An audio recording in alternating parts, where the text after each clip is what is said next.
Join Woodward Sports' own Jeff Iafrate, along with special WSN guests for the most anticipated Lions season in decades. Filled with different surprises and expert analysis. You're not going to want to miss out. Go to our Woodward Sports YouTube channel on Sundays and tune in live from 9:30 to 11:30 a.m. Good morning, everybody. Welcome to the Morning Woodward Show here on the Woodward Sports Network. It's Victory Monday. Look at this. I got my number one medal here for a reason. This isn't for the NFC North. I wore it last time, a couple weeks ago. This is for the NFC. The Lions have beaten the Tampa Bay Buccaneers. They're tied with the best record in the entire NFL. So drink your Kool-Aid, Sam Flannel. Oh, absolutely. We got a packed show today to get to. Oh, yes. I mean, who would have... I mean, of course I'm going to drink it on a day like today because this one might even hit even sweeter than some of the others. Because before I commence my Kool-Aid drinking, I just have one message. Fuck Baker Mayfield. Oh my! Not the inaugural Gatorade drink from Sam Flannel. Like he's coming from Mardi Gras. Yeah, like now. A lot of things to break down from that football game and a lot of things to get to. I can't wait to do it. We got the entire crew here with us. Sam Flannel, JB, Lucas Klotz hanging with us as well. Appreciate you guys for joining the show. Sam's going to die really quickly. Let's see if he chokes on it or not. Pause. All right, Sam, you're going to have to drink the thing a little quicker here. All right. Put the bottom up more, Flannel. Yeah, bottom up more, Flannel. I'm not talking Trey Songz. There you go, Flannel. Okay. Yeah. All right. Oh my goodness, that was painful. That's all right. Yeah, let's. People are joining For here. the Lions. Welcome to the show, everybody. We got Shane D, Nobody, D-Map, Zoom, Derek Smith. Again, everybody for joining the show. What a game yesterday. And we did the pregame show for, on Woodward Sports here for the Detroit Lions, and it went kind of how we all expected it to go. Baker was going to come back down to earth. The Lions' run defense would keep up what they've been doing. And all the injuries, you don't have 6 starters, well, no problem. Didn't matter. Guys who were there, and they stepped up. You went to Tampa Bay on the road and won another home game, or a road game, excuse me. That's a sign of a good football team. It didn't matter. You lose David Montgomery right before halftime. You have Craig Reynolds, Netflix Reynolds, and Zigbo. Didn't matter. Jared Goff, no run game in the second half. Didn't matter. Did not matter. They found a way to win. Oh, man. These Detroit Lions, you know what I love about this team more than anything in the entire world? Because when it comes to the Lions, it doesn't matter the circumstance, the Lions are going to find a way. If you're an opponent, you can get a steady Goff of Jared Goff to Amon-Ra St. Brown, get your ass beat. You can choke on our rushing attack and get your ass beat. You can get your running game stuffed every single week and get your ass beat. You can get sacked 12 times in a 2-game stretch and get your ass beat. You can try our secondary and get your ass beat. You can come to Ford Field and get your ass beat. We can come to your place and you're going to get your ass beat. You can play us when we were missing Amon-Ra St. Brown, Isaiah Buggs, Taylor Decker, James Houston, CJ Gardner-Johnson, Brian Branch, David Montgomery, Jahmyr Gibbs, Jamison Williams, Vaitai, Jonah Jackson, and Emmanuel Mosley, and Kirby Joseph for at least one game apiece and get your ass beat. You can be the defending Super Bowl champs and get your ass beat. You can be a winless team and get your ass beat. You can be Baker Mayfield and get your ass beat. You can be the franchise that's dominated the Lions for the last couple of decades, playing in your house, a place that has traditionally been a house of horrors for the Lions, and get your ass beat. Or you can be a 2-0 team coming into the game and get your ass beat. Or you can be the Seattle... Damn. But that's all right. You know why that's all right? You know why that's all right? Because the Detroit Lions are 5-1. Ain't no other team in the NFL is better than 5-1 right now. So nobody's doing any better, and the Lions, they're just having... It's just unbelievable to watch because every single game, I'm confident pretty much from kickoff to kickoff. Like, from snap to snap, I'm confident. Yeah, and again, for me at least, I thought it'd be a closer game. I picked 20 points for the Lions, but I did not pick a whopping... not even a touchdown for the Tampa Bay Buccaneers, 6 points. A Desmond Ritter ball. Yeah, Desmond Ritter ball. Just a repeat of Atlanta. Congratulations, you just got Amon-Ra St. Clown. Yeah, you did. You did. Thanks, Dan Campbell. You know what? We talked about this with Desmond Ritter, too. Like, there's a thing, you check Desmond Ritter stats before the Lions played him, and I knew, and we all knew, we talked about it, there had to be a coming back down to earth party for Desmond Ritter. That was the same thing for Baker Mayfield. The 6th in QBR, having the highest completion percentage of his career. Like, all that had to come back down to earth at some point. And what a time now for the Lions defense a really good defense, a damn good defense, despite the injuries. They did it. And not just they did it with the Mike Evans healthy, Chris Godwin healthy. They had Rashad White. Didn't matter. Did not that matter. Offense, it's funny because when the Lions play these teams, we always say, man, were the Bucs even as good as we thought? No, the Lions just made them look that way. They did it against the Falcons too. No, they made them look like that. The Panthers, they made them look like that. You go watch the Panthers, and then what they just did over the weekend, played a pretty close one, didn't they? For a while. When the Lions played them, early on in the game, I mean. But regardless, when the Lions played them, it was never close. That's the difference. The Lions make these teams look the way they look. Like the Bucs, I still think are a decent football team. I knew Baker would come back down to earth, but still, the Lions made them look awful. And that's what the Lions have been doing. That's a good football team. That's what the 49ers did to the Dallas Cowboys last week. Made them look awful. Oh, yeah. That's what good football teams do, Sam Flannel. Welcome to the club. And hey, and you got this medal now. You're going to come for that NFC as well. Because they're tied for the best record with your Chiefs. With my Chiefs. Hey, now. This isn't a time to talk about the Kansas City Chiefs. This is a time to talk about the Detroit Lions. We're going to get to more into other teams tomorrow, but I've never seen... It's not just that the Lions are dominant this year. We're going to get to it more in the next segment, but the way that they are just like beating teams' ass, like week after week after week, it's something that not very many teams do. I will just give you a hint on that. And it's just they're a runaway freight train every single game, and it's unbelievable to watch. I'm sitting here, and I know this is a little bit preemptive, and I can't believe I'm saying this, but where's the loss? Where's the loss on the schedule? Yeah, they have I can't find one. Well, according to, at least if you go off strength of or difficulty of schedule, and I'm going to go through this later because we're going to talk about where the Lions line up in the NFC. So I'll give out that later. The 49ers, the Eagles, the Lions. I'll compare all their strength of schedules. It's interesting. So you're going to want to stick around for that. Hint, the Lions have a pretty damn easy schedule coming up, and you guys already know that. We'll talk about Jameson Williams. And then we'll talk about some other things as well, like some takeaways. Just so you guys know, I see all of you in the chat. I see all of you saying that I'm conveniently ignoring Jameson Williams. Here's the thing about a show like today: I can't just basically blow my wad on every single topic in section one in the first 14 minutes. We're gonna get to it later. I promise you, I have a lot to say on that, and I promise you guys are going to want to tune in, and I am going to enjoy it. But it's gonna come up. Jeff Iafrate wouldn't let it not come up. And honestly, Jameson Williams earned it for it to come up in this show. And that's fair. I'll give you a preview right there. Mm-hmm. You know what time it is, Lucas. Oh, yeah. I told you your situation wasn't that bad. Yeah. Well, I don't even know what my situation is, to be honest. At least Sam's been consistent with Jamal. Exactly. That's why when people are trolling you about Baker, don't get too upset. It's just no, trolls. I'm not upset. I just picked a close game, and everyone thinks I like Baker. I don't know how that makes. Even though I said last week he was coming back down to earth, and what happened? Came back down to earth. Trolls. That's why. No, it's funny. Actually, it is. And whoever made the thumbnail, and that's Ryan. So shout out to him for that. Just adding to this whole mess. Yeah, Baker's trash. He really is, man. I feel like he's gotten more mature, but he still stinks. If that makes sense. What do you mean by mature? Like he used to be even more of a douche at Oklahoma and early in Cleveland. But I sense less douche out of him, but he still like kind of stinks. If that Mike makes Evans sense. probably slaps him in the back of the head after every bad throw. He's held accountable now by the players, I think. You had Odell just worrying about doing touchdown dances, and Jarvis Landry was screaming at the wide receivers in the wide receiver room. Corey Coleman was a blazer. He was a good player. He was just, I don't know. I've never been a Baker Mayfield fan, never will be. I just think he's the definition of below mid, below average. No, yeah. Shout out Kalijah Kancey, though. Man looked like a stud yesterday. Good debut, huh? Yeah. A couple quarterback hits, ton of pressures. I mean, I was told he was going to get run all over in the NFL. He's too small. He wasn't too bad on some of those rundowns, but yeah. Overall, we're going to break down the game in a little bit here. I'm going to go to break, and then when we get back, we'll get into our takeaways. And my theme, and I've been consistent. I've been doing this. It's a new era for Detroit Lions football. I'm going to break that down again today because I really do believe that, and you're seeing it pan out every single week now.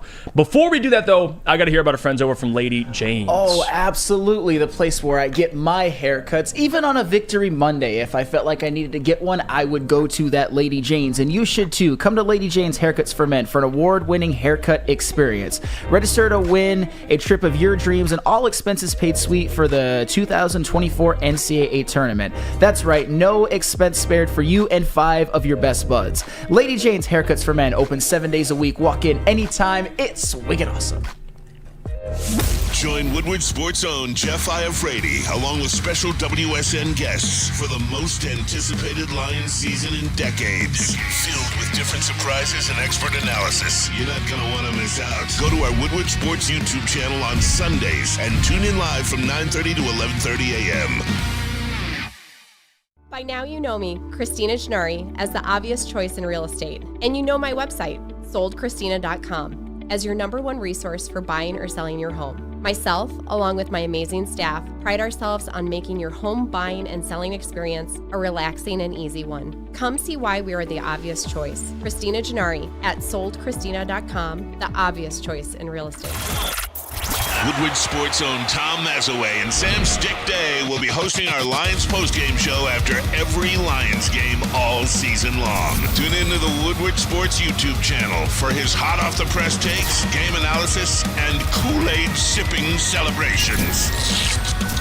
You won't want to miss it. Join Maz, Stick, and special guests each week immediately following every Lions game, exclusively on the WSN YouTube channel.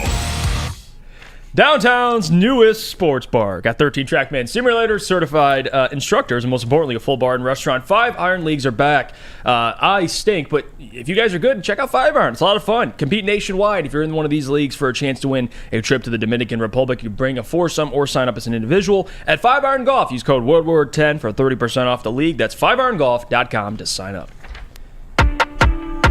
Welcome back to the show on a Victory Monday. It's the Morning Woodward Show. Guys, if you can't catch the show live, you can always go back and re-listen. If you're not watching, thank God, you just saw Sam Flannel flex his guns there, courtesy of Planet Fitness. Hey. But if you can't catch the show live, you can re-listen on any podcast platform you get your podcast. Leave a 5-star review for us, and we appreciate it very much. Let's get to now our takeaways from the game itself. And last night, I was thinking to myself, I was prepping for the show, and I wanted to think of an angle to kind of take on this. And I wanted to start with probably what was the most impressive part of what Dan's been doing over the last 16 games. Because for people that don't know, over the last 16 games, the Lions were 13-3. That's dating back to last year. But you know what's really important? And Sam, you mentioned this earlier, or last week rather, that this game would decide seeding in the NFC because where the Bucs were and where the Lions were. It was a big game. I mean, despite what I think about Baker and the Bucs, I mean, still, it was a big game. Sure. Because we mentioned it. If they were to lose, the Bucs go to 4-1, Lions drop to 4-2. Now seeding looks a little differently. But guess what? Great teams like the Detroit Lions, they can win on the road. And you know what helps? When the Eagles, the Seahawks, and the 49ers lose, it helps. It helps for the NFC. But here's what's even more significant about what the Lions have been doing over the last 16 games, and I'll tell you what it is. They're 13-3, but they're 7-1 in that stretch on the road, 85.7 winning percentage. I also mentioned how this is a new era for Detroit Lions football. I wasn't lying. The Lions, as a franchise, have a winning percentage of 36% on the road all time. They never have. Now, to bring up examples, the 49ers, great organization. They have a winning percentage on the road of 48% in their entire franchise lifetime. You know what the Browns have? 43%. They're higher than the Lions, their ability to win on the road. That's how bad it's been in Detroit, on the road. And you go through Dan's first year, Lions didn't win a game on the road. You look at where they're at now. Guys, they're 7-1 over the last 8 road games. And they're undefeated this season, 3-0, on the road. And that's significant. You know why? Because the average age on this team is 25.7. That is the 10th youngest roster, tied with the Bears and Giants. Lucas, how are those two teams doing? Checking in with you. You see the Giants last night?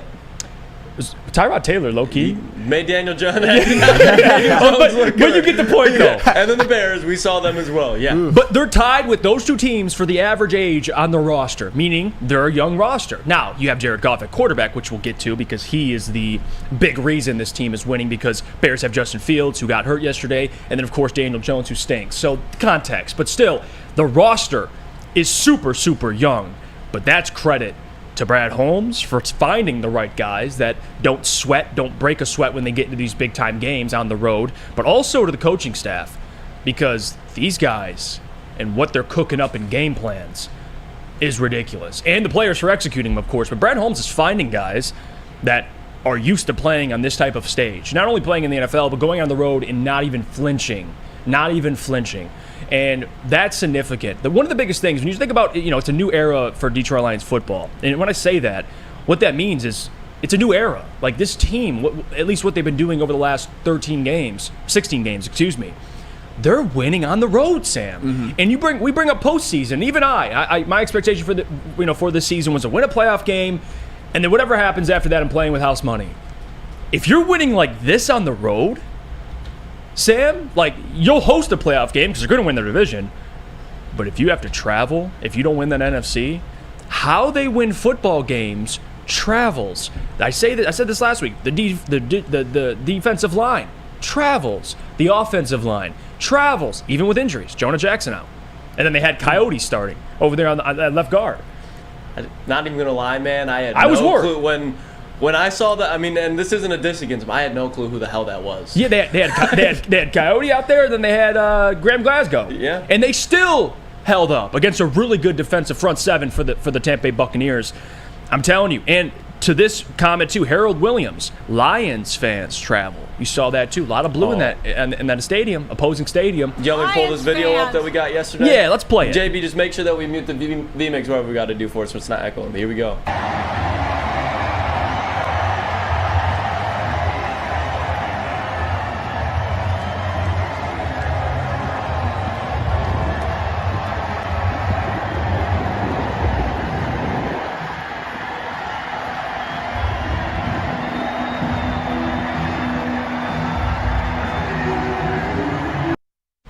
I'm telling you, the way this team delivers, Sam, you could see it. It's not just, winning, but it's how they're winning. Offensively, defensively, special teams. They're playing complete football, and I'm telling you, they're going to be a dangerous team come, January. I'm telling you. And we look at the NFC standings, and before it was like, the 49ers, I mentioned last week, there was a tier of them by themselves, and I still believe that. But the other tier, I told you about the Eagles. Smell something fishy with the Eagles. Mm-hmm. And there's still question marks. I know they're the Eagles. It's one loss. I don't know what it is. And the more you watch the Eagles, it just doesn't feel like last year. The 49ers, though, damn good football team. Of course, Jake Moody, shout out to Neil Rule, by the way. You'd rather take him than Hendon Hooker. How'd that work out? But anyway, though, moving on. This team is even better than what we thought. And they're one of the better teams in the NFL, period. And they're better than your Chiefs, I'll tell you that. I mean, we will see how that's reflected on all of our top 10 lists tomorrow. But oh my God! But you know what? All that being said, that is he's gonna do it. That is another story for another day, as they say. Because I've said before, this is about celebrating the Detroit Lions. Jeff Iafrate, you can inject all of that road data into this vein right here. 7-1 in their last 8 road games. 7-1 is a godlike road stretch. Read those stats to me, Daddy. Absolutely. I will read them to everyone. That is the type of stretch in which Super Bowl teams go on. I mean, you don't even have to go 7-1 on the road to be a Super Bowl team and to be a great team. And now it makes them 3-0 on the road on the season. They've got some tough road games coming up, but the Lions have proved that they could go on the road and pretty much go anywhere, even Arrowhead, and beat the Kansas City Chiefs. I get the Chiefs were a little bit hampered by injuries, but you know what? The Lions have been hampered by injuries every single game of this season so far, and it hasn't hurt them at all. More on that later. Speaking of streaks in which the Detroit Lions are currently on, you mentioned the 7-1 road stretch that the Lions are on. How about the fact that the Detroit Lions have won 4 games in a row, all of them by double digits? Ooh. These games aren't even competitive in the fourth quarter. I mean, at these watch parties, the ones they've been able to go to, I'm just chilling by the fourth quarter. It's usually like a little angst in the first half. Third quarter comes around, the Lions don't really score on offense, but they're just dominating the other team defensively. And then in the fourth quarter, they light it right back up again. And it never really, even yesterday, I know some people kind of had a little bit of anxiety at some points in the game, but I pretty much knew, and I'm not trying to sound like a prophet or anything, because a lot can happen in an NFL game. Right after that touchdown from Jared Goff to Amon-Ra St. Brown, sprung open by one of the greatest blocks I've ever seen by Craig Reynolds, by the way, I pretty much knew at that point that the Lions kind of had this one under control, and they never really relinquished control the rest of the game. And you know what's funny about that 4-game stretch in which the Lions have won 4 in a row by double digits? The 2022 Kansas City Chiefs, they didn't do that. The 2021 Los Angeles Rams, they didn't have such a streak. The 2020 Tampa Bay Buccaneers, they didn't have a streak like that. The 2019 Kansas City Chiefs, they didn't have a streak like that. And the 2018 New England Patriots, they did not have a streak like that. They certainly did not. Do you know what those teams had in common? Super Bowl! Jeff Iafrate's got the miniature version of it right now. Those were Super Bowl teams that did not have as dominant of a 4-game stretch as the Detroit Lions are currently on. And that's the thing. It's not just that the Lions are beating teams, they are destroying them. They are killing their will. These games aren't close in the fourth quarter. I know I just said it, but it's like we're just relaxing. We're just hanging out. We're not on the edge of our seats at the end of the game. And you know what I thought? While we're kind of talking about this game, I want to get to something on the field that I thought was one of the biggest differences, and I take a lot of pleasure in saying this. To me, the biggest difference in this game was that our quarterback is Jared Goff, and the Tampa Bay Buccaneers quarterback is Baker Mayfield. Because you know what those teams also had in common yesterday?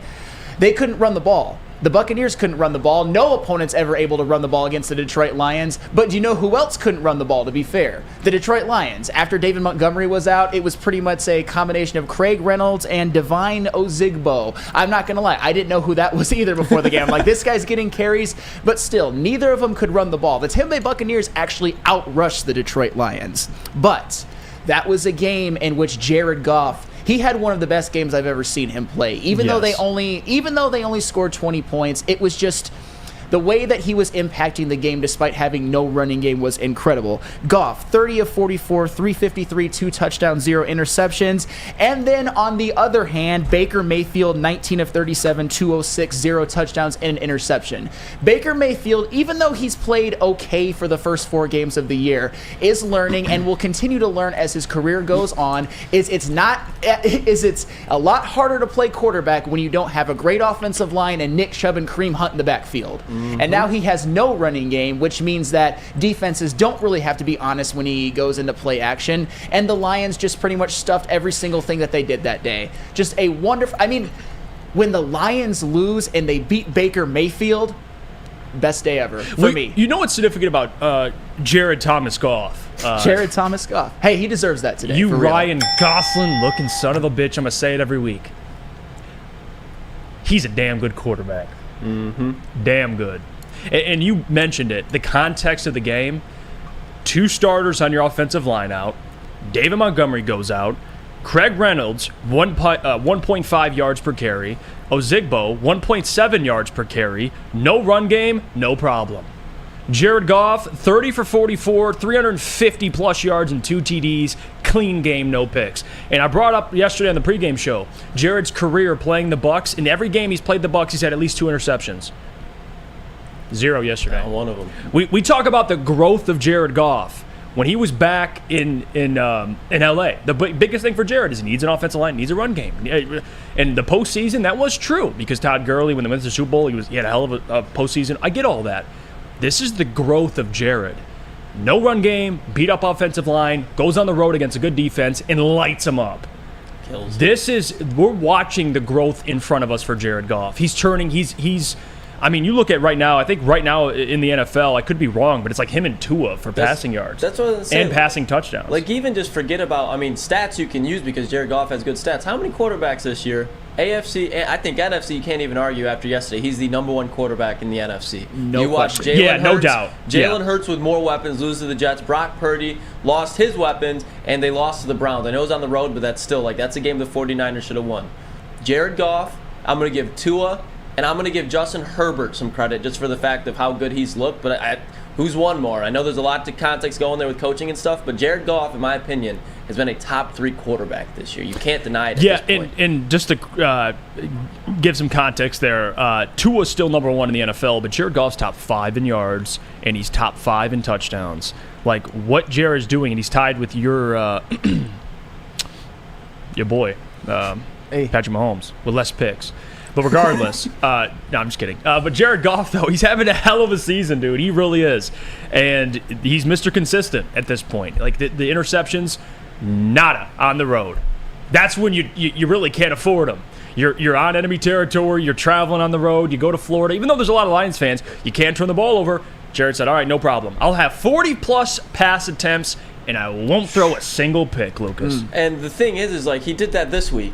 He put up 4 touchdowns last week without his wide receiver 1. So wide receiver 1, 42 points. No running game, no Jonah Jackson, so that's going to help with pass protection as well.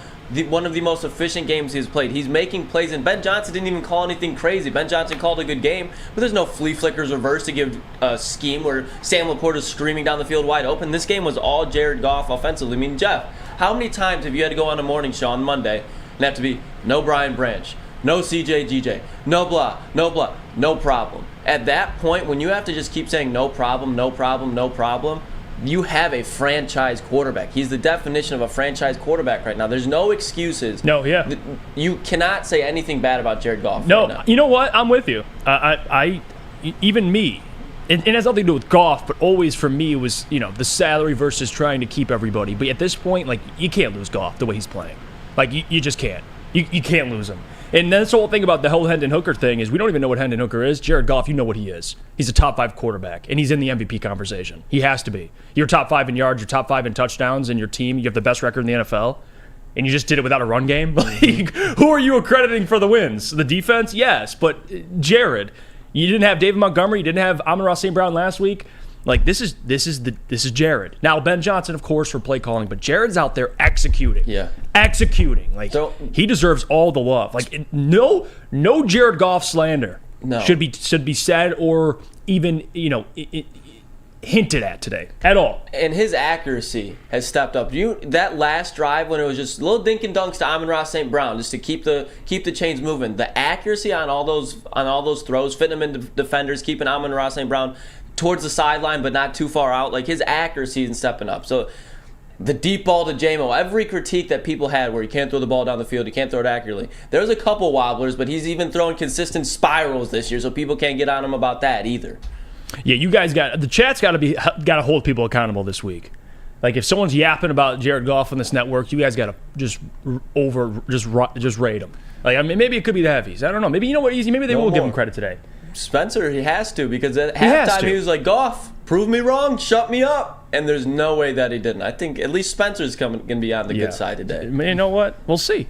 We'll head to break here. When we get back, we'll get to more Lions. I want to get at least into the conversation of where they stand in the NFC. I'll break down the difficulty of scheduling. We'll go through that in a couple of minutes. But first, we got to hear about our friends over from Dispo. Of course. Experience Dispo Romeo, a team that curates an exclusive atmosphere mixed with fresh inventory from Michigan's largest variety of products. The first ever cannabis mall of its kind is conveniently located off Van Dyke and 32 Mile Road in Romeo. Dispo Romeo is now open late night until midnight every day except Sunday. Can it get any better than that? Dispo Dispensary, disposhops.com, your local cannabis plug. And let me tell you about our friends. Brace yourselves, Detroit. As the sun begins to set, 2 of Woodward Sports' brightest young stars will be taking the mic for a brand new show. Woodward Nights with Spooner and Broder. The dog days in Detroit are over, and the boys are unleashed. Join in on the banter and hop on the bandwagon of the #1 night show on the internet. Tune in to the Woodward Sports YouTube channel every weeknight from 8 to 10 p.m. Woodward Nights with Spooner and Broder.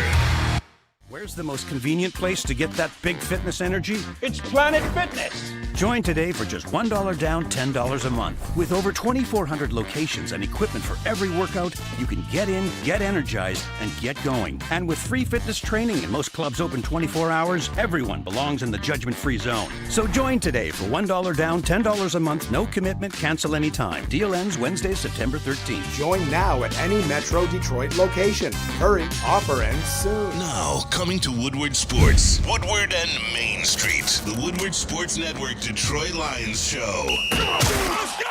Catch Gabrielle D. Phillips, Matt Broder, and Terry Foster for all the latest news on your Detroit Lions every week. Only on the Woodward Sports Network YouTube channel and woodwardsports.com.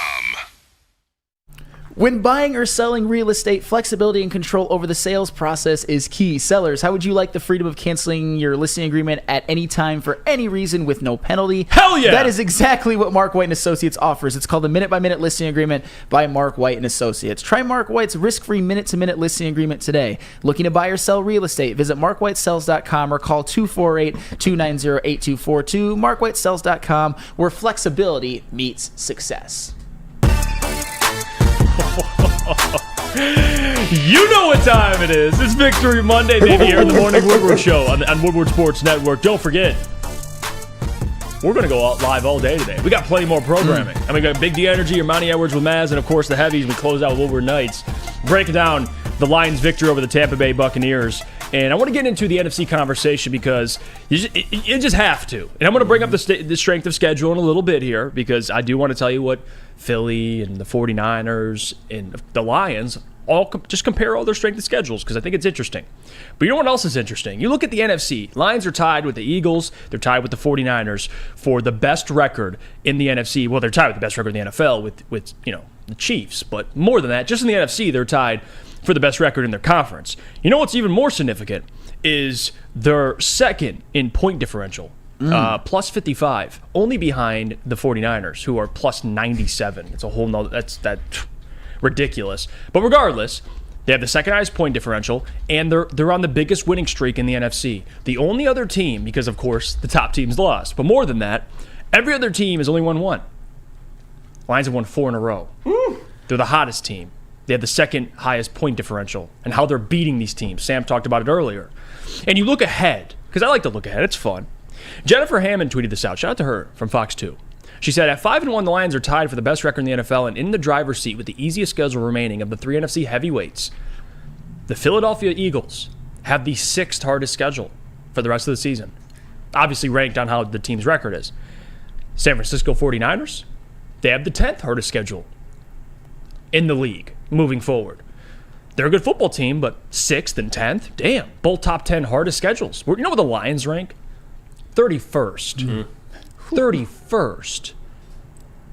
Man. I'll say it again, 31st. Now, you have to go out and beat those teams. I get it's the NFL and every week's different. I get all that.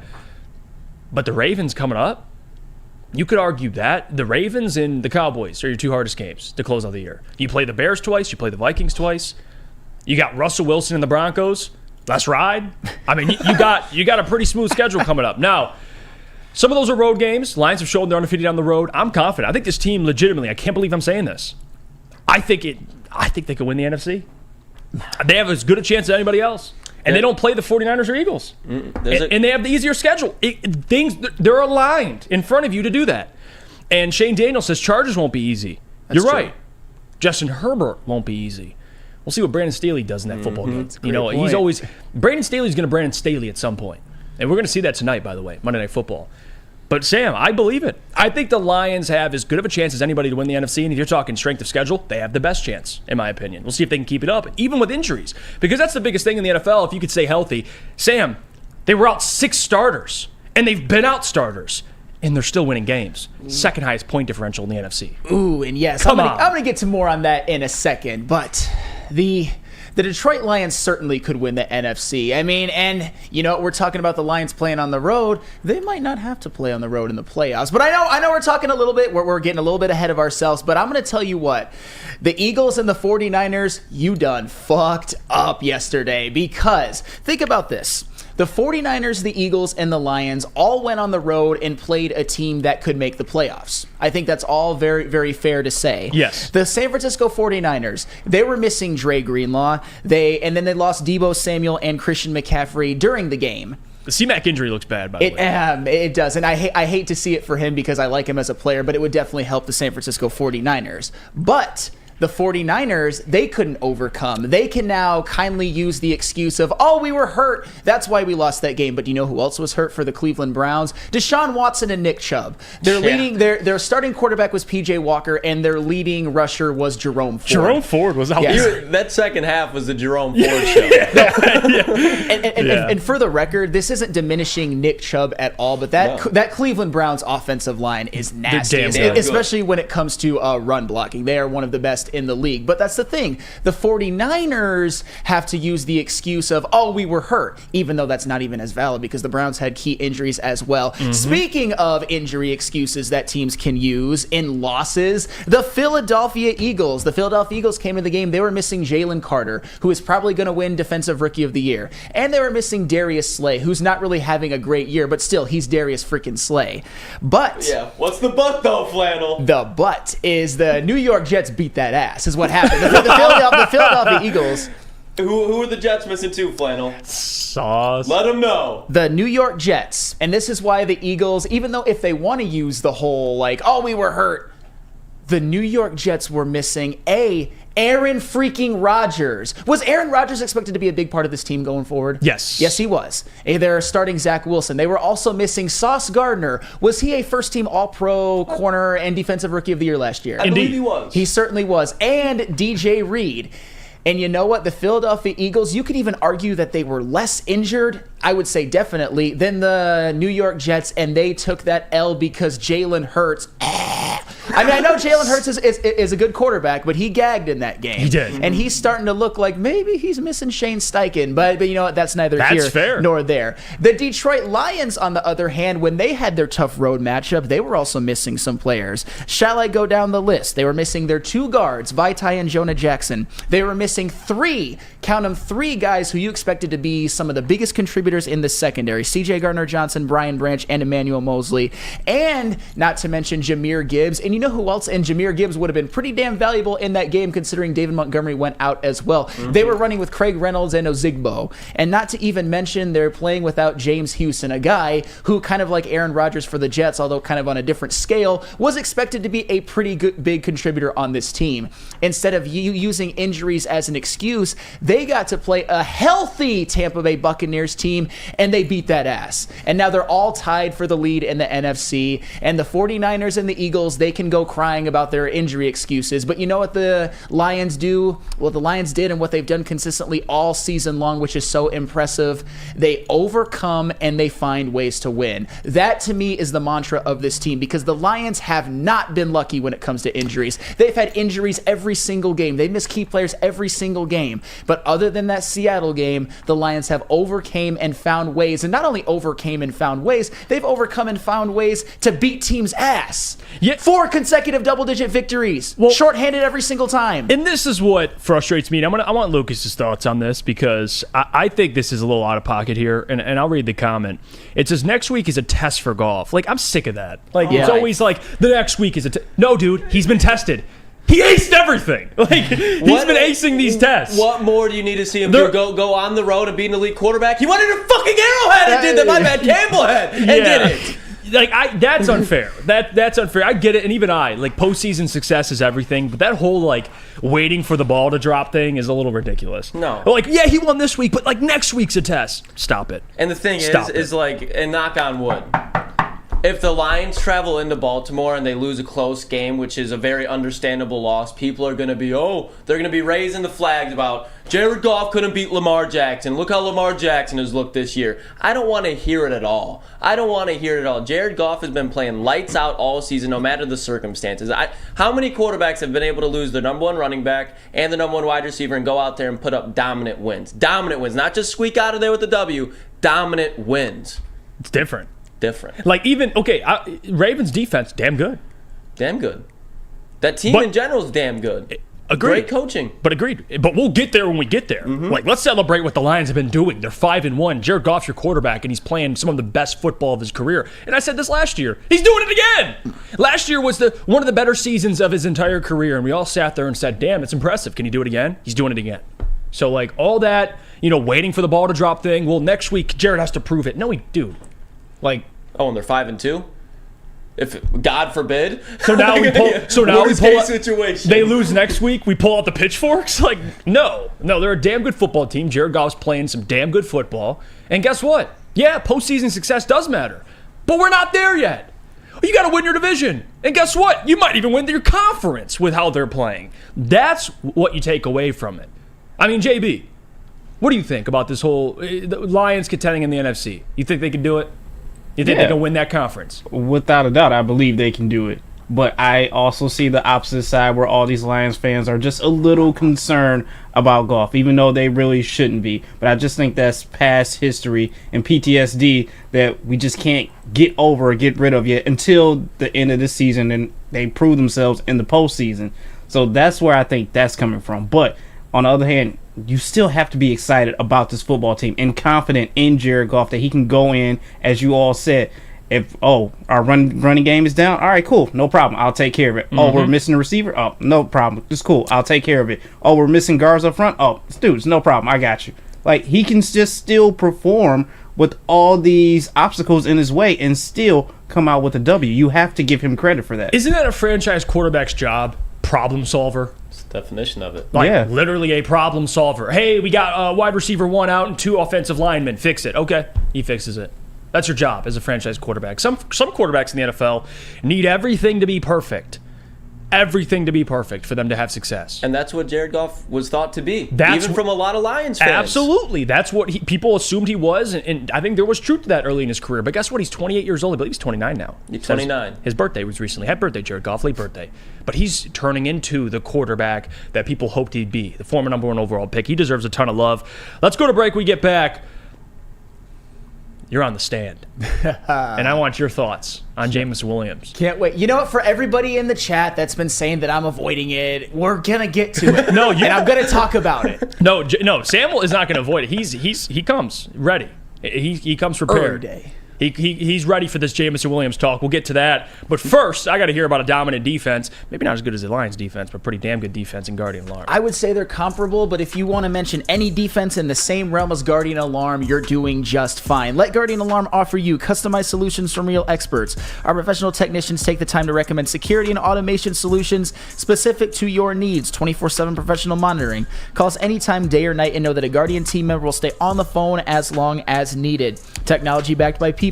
Your safety and security deserves technology that's been proven to work and people who have been proven to care. Call 1-800-STAY-OUT. That's 1-800-STAY-OUT. Guardian Alarm, your local security Stay out, experts. JMO haters. Join Woodward Sports' own Jeff Iafrate, along with special WSN guests, for the most anticipated Lions season in decades. Filled with different surprises and expert analysis. You're not going to want to miss out. Go to our Woodward Sports YouTube channel on Sundays and tune in live from 9:30 to 11:30 a.m.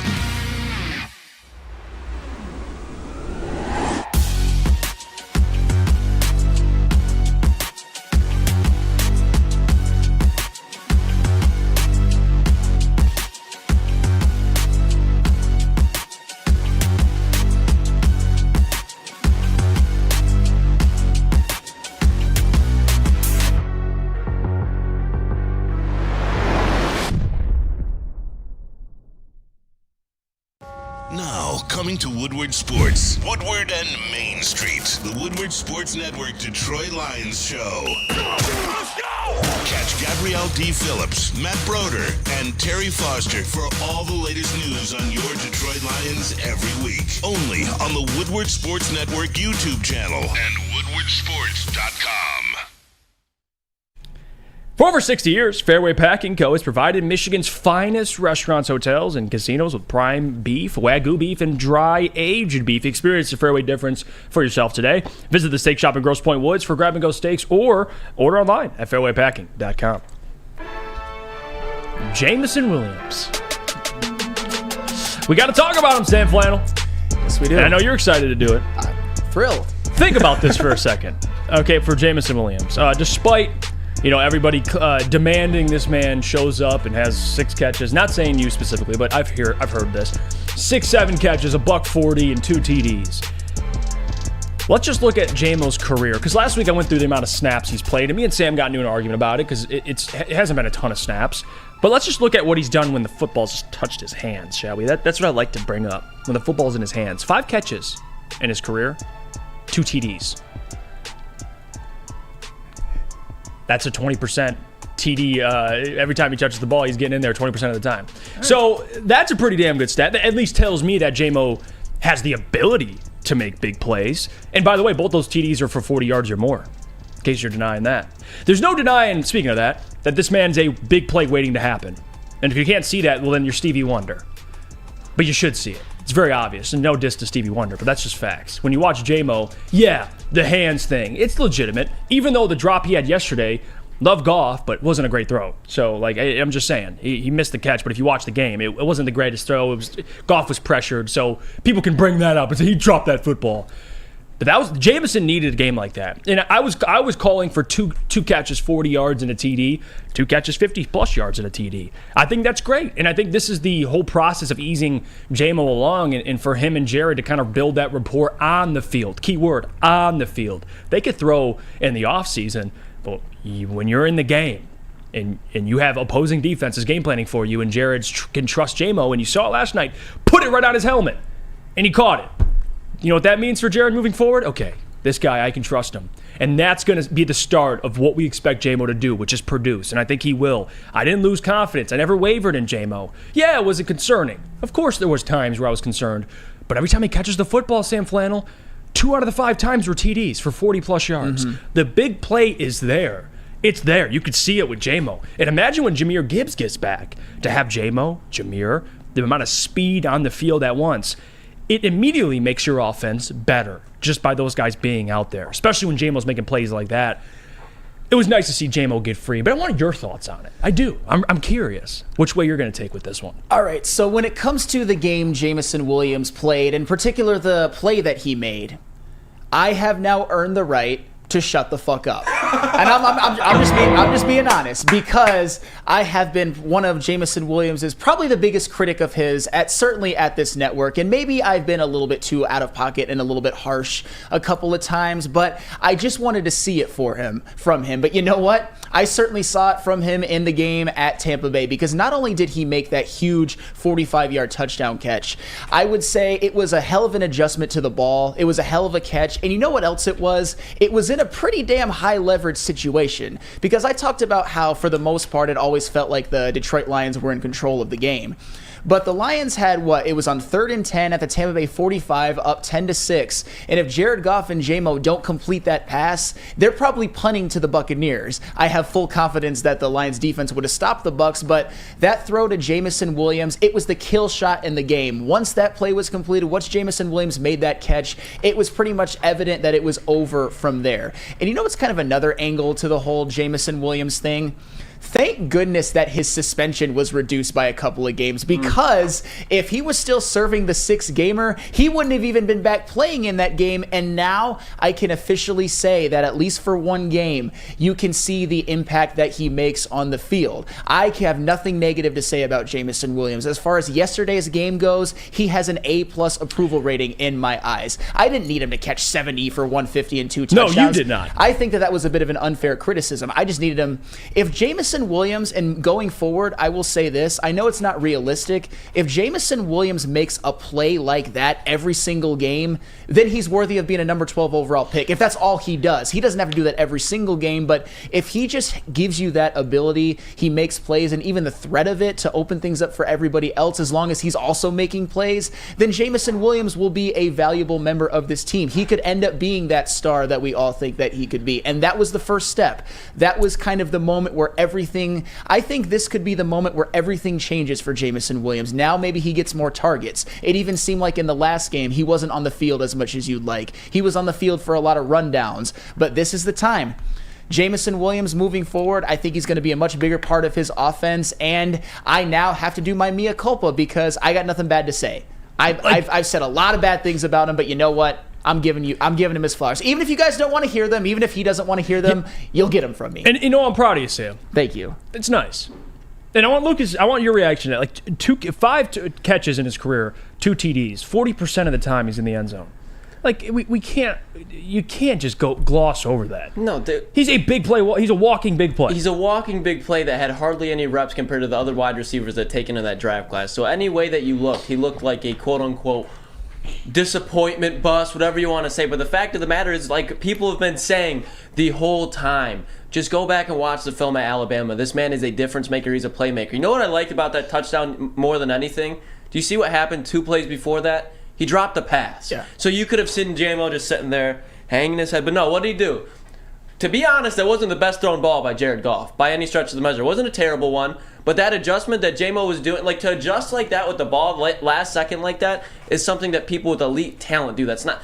You don't see Tyler Boyd going out there and making a deep ball and adjusting on a throw like that. Well, you know what I liked about it too, Lucas, is it wasn't wide open. No, it was like a contested catch. Yeah, that was even more impressive. He took the top off the defense, and then did you guys see how the defense was after that play? Did you see how far back the DBs were after that? They adjusted. That one play scared the whole defense the rest of the game. So now they can dink and dunk with Amon-Ra St. Brown on that crucial drive to put the game away.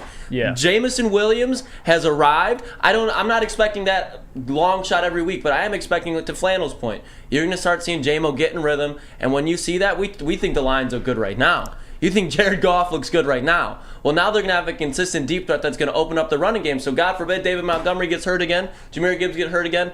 Now you have more to lean on in the running game and have more success. So it's just an all-around win for the team. There could not have been a bigger momentum swing in that game. You know what's funny, too? Now that J-Mo is catching touchdowns and he's stretching the field and how he affects your offense, now when we bring up he can block, it's like, okay, now, yeah, it's awesome. Yeah. Like before when you're bringing up he's blocking, but none of the other stuff's coming up, I get that. But now, like, he can block, too. So he's a pretty damn well-rounded receiver. You know, and again, for J-Mo, I think it's only going to... You're only going to be more impressed. Like, just you can't just deny the sample size you got of him. It hasn't been a large sample size, but you see the difference he makes just being out there. To Lucas's point, it opened up all those plays for Amon-Ra St. Brown, the dink and donks like you were talking about. He had like 3 straight catches, Amon-Ra on one drive. A lot of that is because of how the defense, of course, Amon-Ra for getting open, but to your point about how the defense is adjusting to having a Jamison out there. I mean, imagine when you get Jahmyr out there. The amount of speed that opposing defenses have to deal with can be overwhelming. Speed kills in this league, Sam Flannel. No, speed kills in this league, and Jamison Williams has it in ways that most human beings and football players to ever walk the face of this earth don't have. And that's fair. It was on full display, and that's the thing. And you guys kind of mentioned it too. Jamison Williams, as long as he's making plays, I will give him a lot of credit for his ability to open the feet up the field and even his ability to block. It was just that when people were giving him superstar treatment for blocking and getting open and not making plays, that was always my biggest problem. But you know what? He shut me up. Like I said, and that's the thing too. Jamison Williams, yeah, he had a drop. And I'm sure when he had that drop, which wasn't a very good throw, by the way, people were kind of thinking, oh, what's Sam going to say? Oh my God, when's he going to gloat? But it didn't happen because he more than made up for that with that one catch in the end zone. Like I said before, if this is your day to kind of talk about Jamison Williams or slander him in any way, shape, or form, today is not the day. If anybody would have taken that opportunity, it would be me. Yeah. But you know what? He played a great game. He did every single thing that you brought him there to do. If he does that every single game, he's a great pick. I'm not saying a 45-yard touchdown is realistic to do every single game, but a big play or two. Maybe that's just what he's going to be, just that home run hitter who maybe averages 20, 25 yards per catch. Great. Wonderful. When you're winning, it does not matter, yeah. And they're winning. Very mature of you. Very, very, very mature of you, Sam Flannel. I appreciate that. Because you had every right to come in here and try and find a way, find something to make fun of. I mean, look at this video. I mean, Jesus. A little understated. And that was a great catch by J-Mo, contested catch, right in the helmet. And look at him. And look at his teammates rallying behind him too. Like, that's when you laugh. Like, they know the talent they have in J-Mo. Yeah, and the players know. Did you see that video of like after the game when they're in the tunnel and they're showing him his highlights? And he's like happy, but you know what he goes? He goes, Detroit Lions 5-1, let's get it. He didn't even like really celebrate the touchdown. You can tell the man is just happy to be out there and playing football again. You know what? It's a great point. The little things with these guys, like it goes back to Brad and finding the right players. It's a we thing, not a me thing. J-Mo. People they came at this man for lighting off fireworks. Like, what? That wasn't smart, but we're not going to get. We're not. Okay, nitpick, like any other NFL players never letting off fireworks by themselves. Like, it's just the nitpicking, and then of course for him to have a game like that, it's significant. So shout out to J-Mo for that. Let's go to break when we get back. I have some things I want to bring up, and we'll react to them. Some more takeaways from the game itself, because there's still plenty more to get to. We'll do that and much more. But first, I got to tell you about our friends over at Big Boy. Burgers and chicken sandwiches are taking over there. Try their cheeseburgers. Their new pretzel bacon cheeseburger. If you want chicken, they got that too. Bob's Hot Chicken Sandwich. Or you can get some chili cheese fries, which are delicious as well. And if you want dessert, save room for it. They got it. Chocolate peanut butter thunder cake or their Big Boy funnel cake fries. All that and more at Big Boy. Woodward Sports' own Tom Mazaway and Sam Stick Day will be hosting our Lions postgame show after every Lions game all season long. Tune into the Woodward Sports YouTube channel for his hot-off-the-press takes, game analysis, and Kool-Aid sipping celebrations. You won't want to miss it. Join Maz, Dick, and special guests each week immediately following every Lions game, exclusively on the WSN YouTube channel. At work and at home, we're there with smarter security solutions. Featuring complete automation with customized alerts and more. For over 90 years, we've been the company that's been counted on to protect what matters most, all with personalized service and care. Right now, for a limited time, receive a free video device plus free installation with a new home system. Guardian Alarm. We protect Michigan. Now, coming to Woodward Sports, Woodward and Main Street, the Woodward Sports Network Detroit Lions show. Let's go! Catch Gabrielle D. Phillips, Matt Broder, and Terry Foster for all the latest news on your Detroit Lions every week. Only on the Woodward Sports Network YouTube channel and woodwardsports.com. Let's talk about Outdoor Equipment Company, official equipment provider of Woodward Sports. Michigan-grown, family-owned. Bad boy mowers, tractors, STYL handhelds, and even weed whippers. Ooh. Liberty trailers, Generac generators, Snow X plows, and salters. Outdoor Equipment Co. has it all. Buy it, rent it at 0% financing, delivery to your doorstep. All you got to do is visit their website at outdoorequipco.com. Check them out. Welcome back to the Morning Woodward Show here on the Woodward Sports Network. Thank you guys for tuning in. If you could do us a favor, hit that like button. We're 4 away from 250. We got plenty of people tuning into the show today. Man, I appreciate you. Could have been anywhere else on this Victory Monday hanging with us, so we don't sleep on that. It's significant, and we're happy you're here. More to get to. We're going to get into our takeaways, and of course, go around the NFL later. Have some fun poking at the NFC North, which is new. Whew. We get to make fun of the NFC North? Man. Wow. NFC in general. And the NFC, well, yeah. We're almost, yeah. At least for yesterday, absolutely. Yeah, at least for yesterday, you are right. I want to bring up some takeaways. And these are my Overreaction Monday takeaways, all right? Because it is Overreaction Monday, so it's time to overreact, shall we? Yeah. Amon-Ra St. Brown, that's my first takeaway. All-Pro. The only thing that's stopping that man from being All-Pro is health. He missed a game last week. Oh, count me. Return this week? Interesting. Over 10 catches, over 100 yards. Right on par from where he was before his injury. Amon-Ra St. Brown and what he's doing this season is significant. He had 12 catches yesterday. You know who was second? Jamison Williams with 2 catches. It was Amon-Ra St. Brown and Jared Goff. That was your offense. Congratulations. And it actually worked out on the road. Now, St. Brown, 450 yards through what? 5 games, roughly? Yeah, 5 games he's played in, 455 yards and 3 TDs. Guess what? His average yards per reception this year, 12. 1 up from last year and 2 up from his rookie year.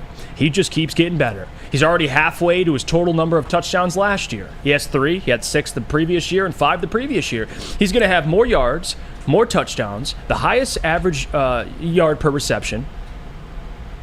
What else has he got to do? I mean, he's going to be All-Pro in my opinion. Now, that's our first takeaway.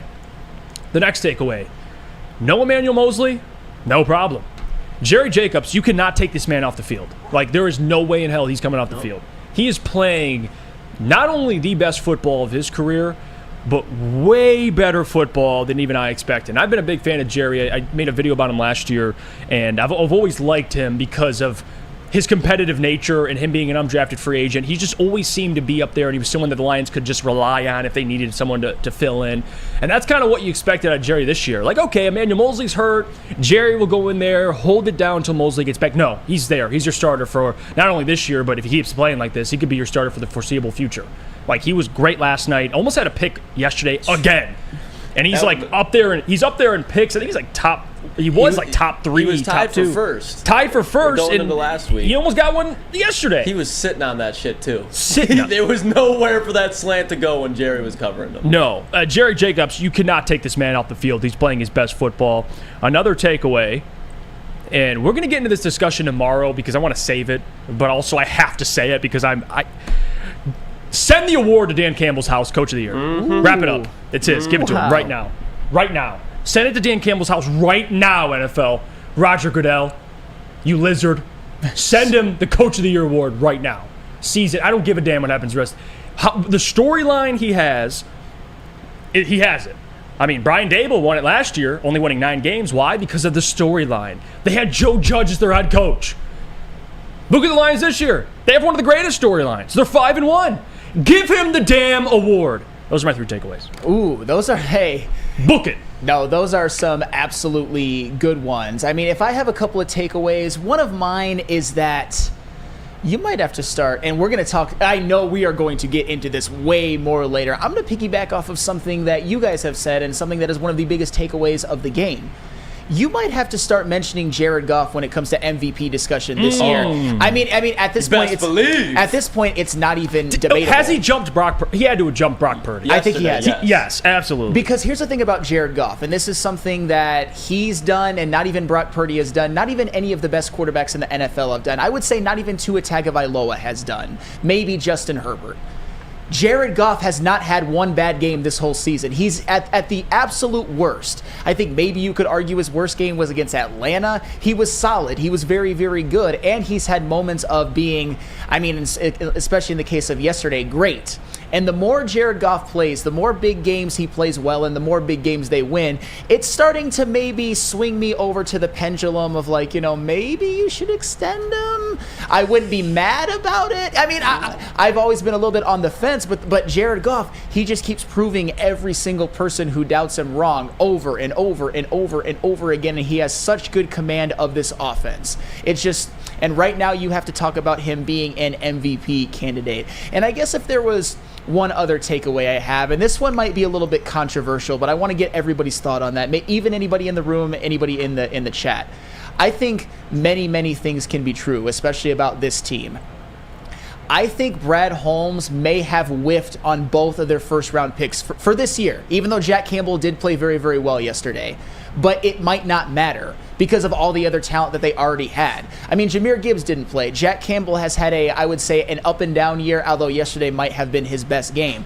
But they're winning because of other draft picks he's had, like Amon-Ra St. Brown. The fact that he got Jared Goff here. The fact that even a guy like Alex Anzalone yesterday has been absolutely balling out. And it doesn't matter who you put in the secondary, whether it's Brian Branch. I mean, the second-round picks have worked out swimmingly, by the way. Brian Branch out there. You got Emmanuel Mosley, not Emmanuel Mosley, Cam Sutton, who you signed. Kirby Joseph, who you drafted in the 3rd round a year before. A guy like Penei Sewell, who was your first draft pick you ever had as a Detroit Lions GM. Aiden Hutchinson, guys like that. So there might be some credence to that Jahmyr Gibbs and Jack Campbell might not have been the best picks, but it doesn't seem to matter because the Lions are winning anyway. It just goes to show you what a stockpile of talent that they already had that maybe we didn't even know that they had. I mean, maybe that's unfair, but that's one thing that I noticed when watching that game and kind of watching a lot of the season. Yeah, and you look at some of the players that we all kind of highlighted, Lucas, and you can go through a ton of them. I think Sam kind of brought up some of the unsung heroes, like Alex Anzalone. Oh, my God. For all the flack he's gotten. That man was a fucking menace yesterday. He has been all year. He has been all year. And I'm not trying to make a joke out of this in any way, but his parents coming back and having to deal with that, I think that man was playing like a man possessed yesterday. He was all over the place. Best game he's played all season.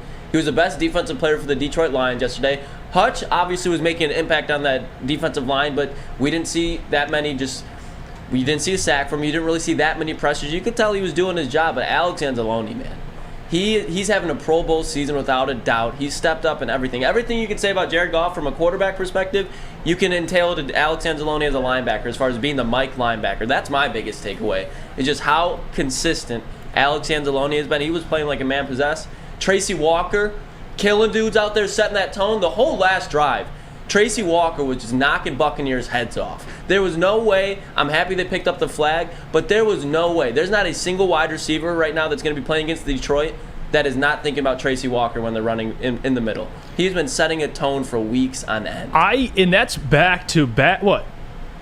No, 2 weeks ago, Brian Branch, delivered a package to Bijan Robinson. It was Bijan right on his porch. It was Bijan against Atlanta. It was Anzalone against the Packers, and even Tracy against the Packers, what he did with Christian Watson. And now you got Tracy on Godwin. It's just every week, man. The Lions' defense is coming to play, and they're hitting people. Yeah. This isn't some soft team that's just like, yeah, we'll play safe. No, at all times, everybody on that defense is just playing at 100 miles an hour. Yeah, it was 3 games ago, actually. Yeah, 3 games now. But yeah, Brian Branch, lay in the wood, pause. But that they gave him a flag on that play. Yeah. And then Tracy did the Angeloni. same thing. Yeah, and then I thought, okay, well, this is going to be a flag, even though it shouldn't be, and they actually gave it to Tracy. Good. That was a clean hit, just like the Brian Branch one. Yeah. And that's how, it sets the tone for the secondary. You see Brian Branch doing things like that. Okay, here comes Tracy Walker. Like, it's just like turnovers are kind of contagious. Like, once one guy gets turnovers, you start seeing everybody start getting turnovers. Same with, delivering hits like that. So, Tracy Walker, man, missing all these guys in your secondary. It's just for a second, think about it. Like, we all think the Lions, if they keep going this way, they're going to have a first-round bye, right? Yes. It is rumored, and C.J. Gardner-Johnson said on his Instagram Live that he's going to be back for the divisional round. So I want you to think about right now how this Lions defensive backroom is playing.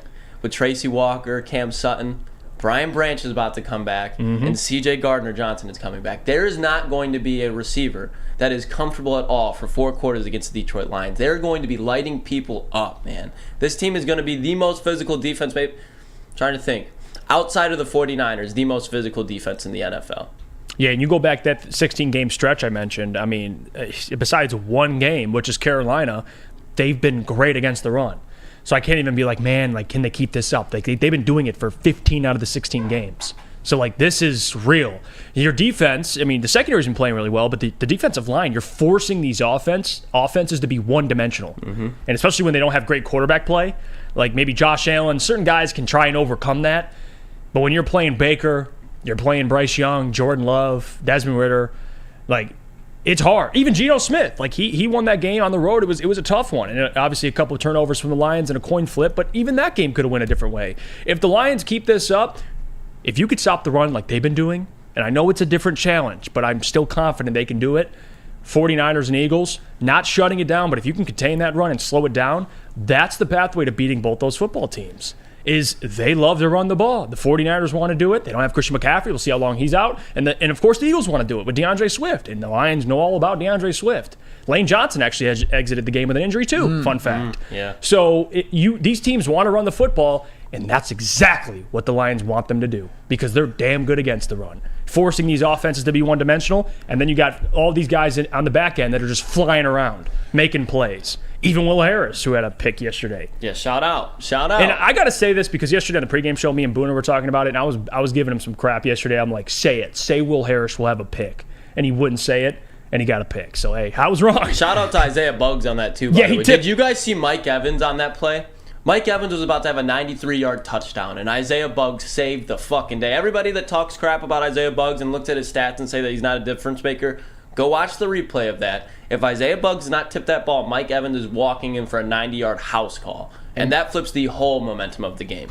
No, that's exactly what I was going to say. That's the type of play that if Baker and Mike Evans are able to connect on that, maybe we're having a whole different conversation this morning. But instead, what it turned into was Isaiah Buggs batting it up in the air and Will Harris getting a pick. And the Lions, even though they weren't able to capitalize for a touchdown, they were basically able to get 3 free points, despite if it were any other part of the field, they would have gone 3 and out. Those are the type of games, especially when you're playing games that are kind of a little bit more physical and low scoring, that are the difference in games. Obviously, the Lions pulled away late, but I thought for most of the game that it was going to end up being close. Those are winning plays. And you know what else? I know this is going to sound kind of silly, and I can't really quantify this, but I know all of you Lions fans will know that I'm talking about. All of us Lions fans will know what I'm talking about. Doesn't it seem like, thank you, Sheila, doesn't it seem like, at least this year and at the end of last year, that every single time a ball gets batted into the air, there's a Lion there to catch it? Every single time Jared Goff throws a tip pass, it just goes harmlessly into the ground. Floats.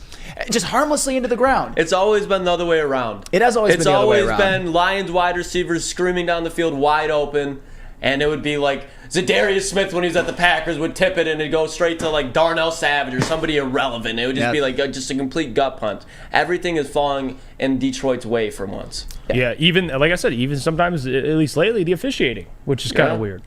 Like, I mean, like we mentioned that play for Tracy Walker, like that usually would have been a unnecessary roughness, hitting a defenseless receiver.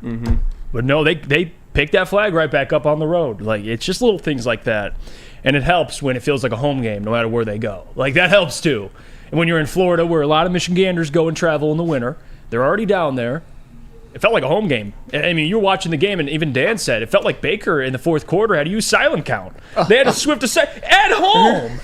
That's ridiculous. They actually did, because I don't know if you guys heard it as loud as I did over the TV, but during that fourth quarter, you could hear Lions fans screaming, "Let's go Lions," in the background. I'm like, whoa. That punt, and then Jack Fox coffin corns it.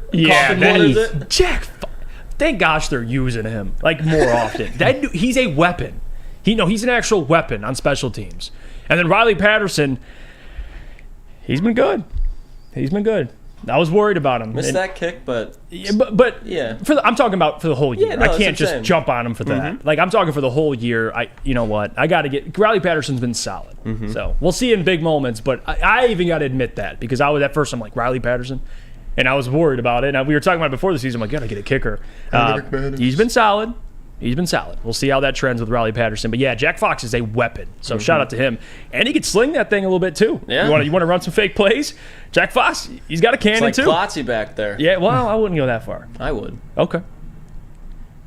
Trust me. Just trust me. Okay. All right, I will. All right, let's go to break. When we get back, we'll go around the NFL. We'll talk about some NFC North action, and then we'll kind of preview some games or react to some games rather, and then we'll get to the rest of the show. But first, we got to hear about our friends over from Swiss Insurance. Absolutely. Do you have football on the brain? Fall ushers in college and professional football, and this year has been pretty damn awesome. Fall is also a perfect time to shop your home and auto insurance. Shop it like a pro with Swiss Insurance. They cover Woodward Sports Network, and they should be covering you too.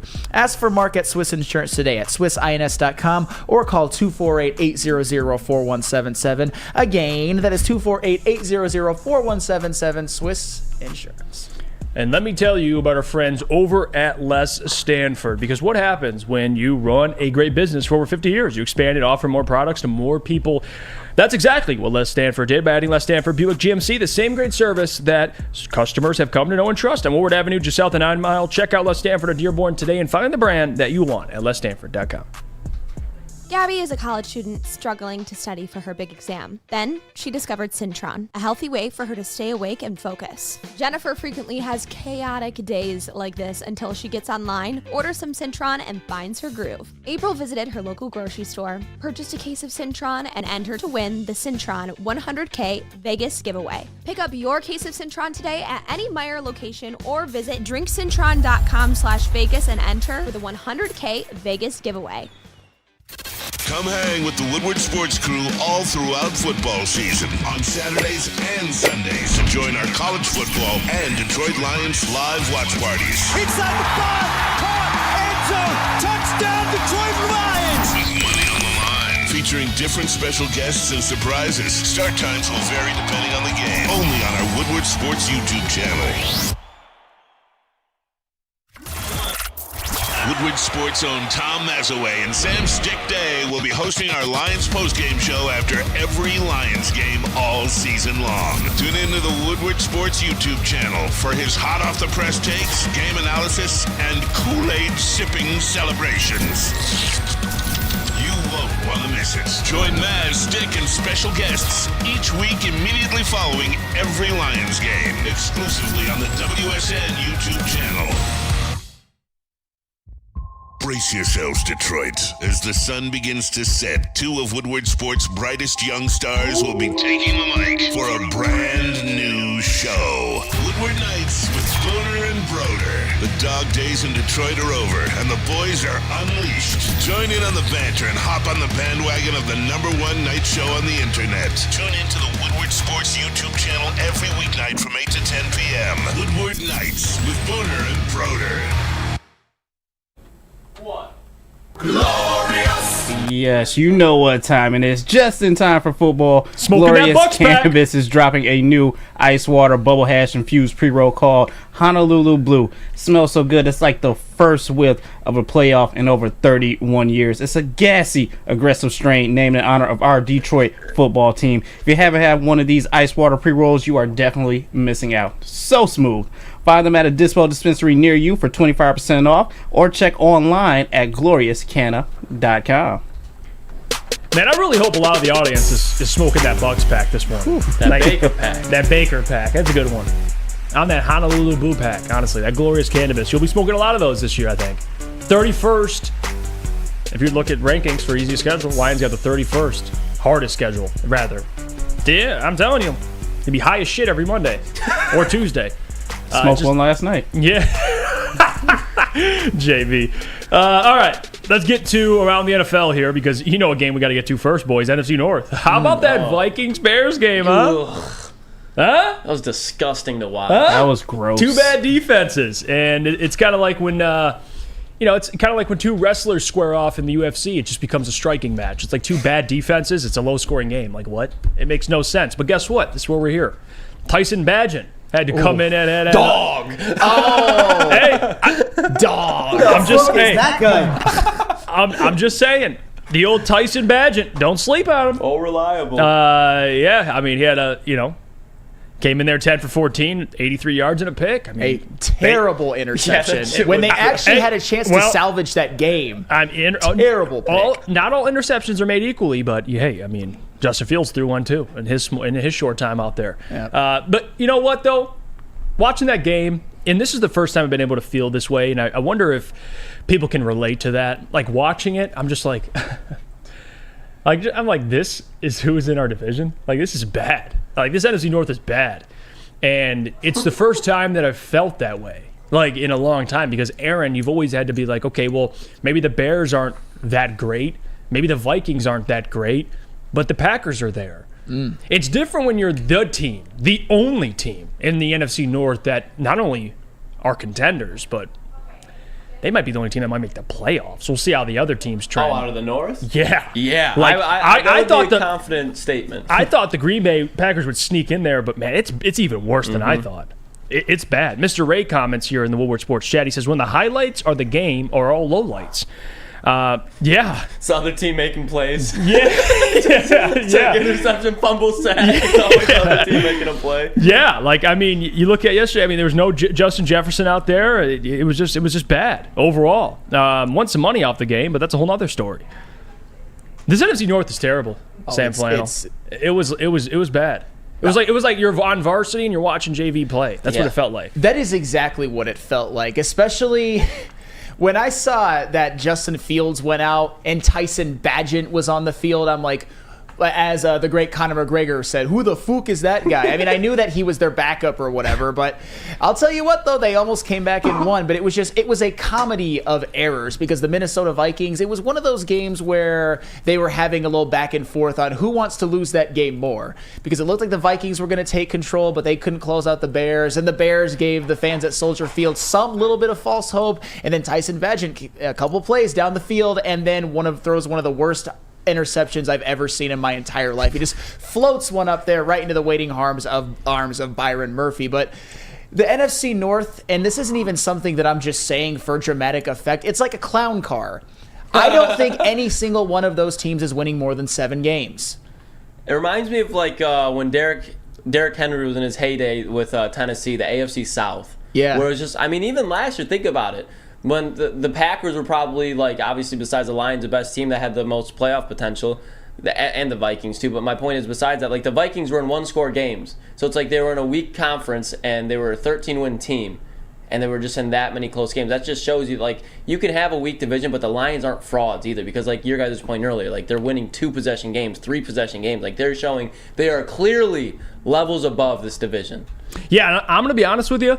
And I know before the season, the whole conversation was, the NFC is weak, which, it's not. It's top heavy, but the AFC ain't nothing special either. Like, what are you going to? The Kansas City Chiefs are the best team right now. They're 5-1. The Miami Dolphins are 5-1. Miami Dolphins are a damn good football team, but still, you go after that. The Baltimore Ravens are 4-2. Haven't had the prettiest wins, but still, they're good defense. Lamar Jackson's still a damn good quarterback. Lost him the game before that yesterday, but regardless. You go down in the AFC, I mean, the Jacksonville Jaguars were out of it. Now they're 4th in the AFC. Like, the AFC is kind of figuring out things right now. I mean, Buffalo last night almost lost to Tyrod Taylor. Like, it's just, so I don't even want to hear that excuse either. The NFC's weak. No, it ain't. NFC has 3 5-1 teams. Check it. The numbers are there. Like, you can't deny it.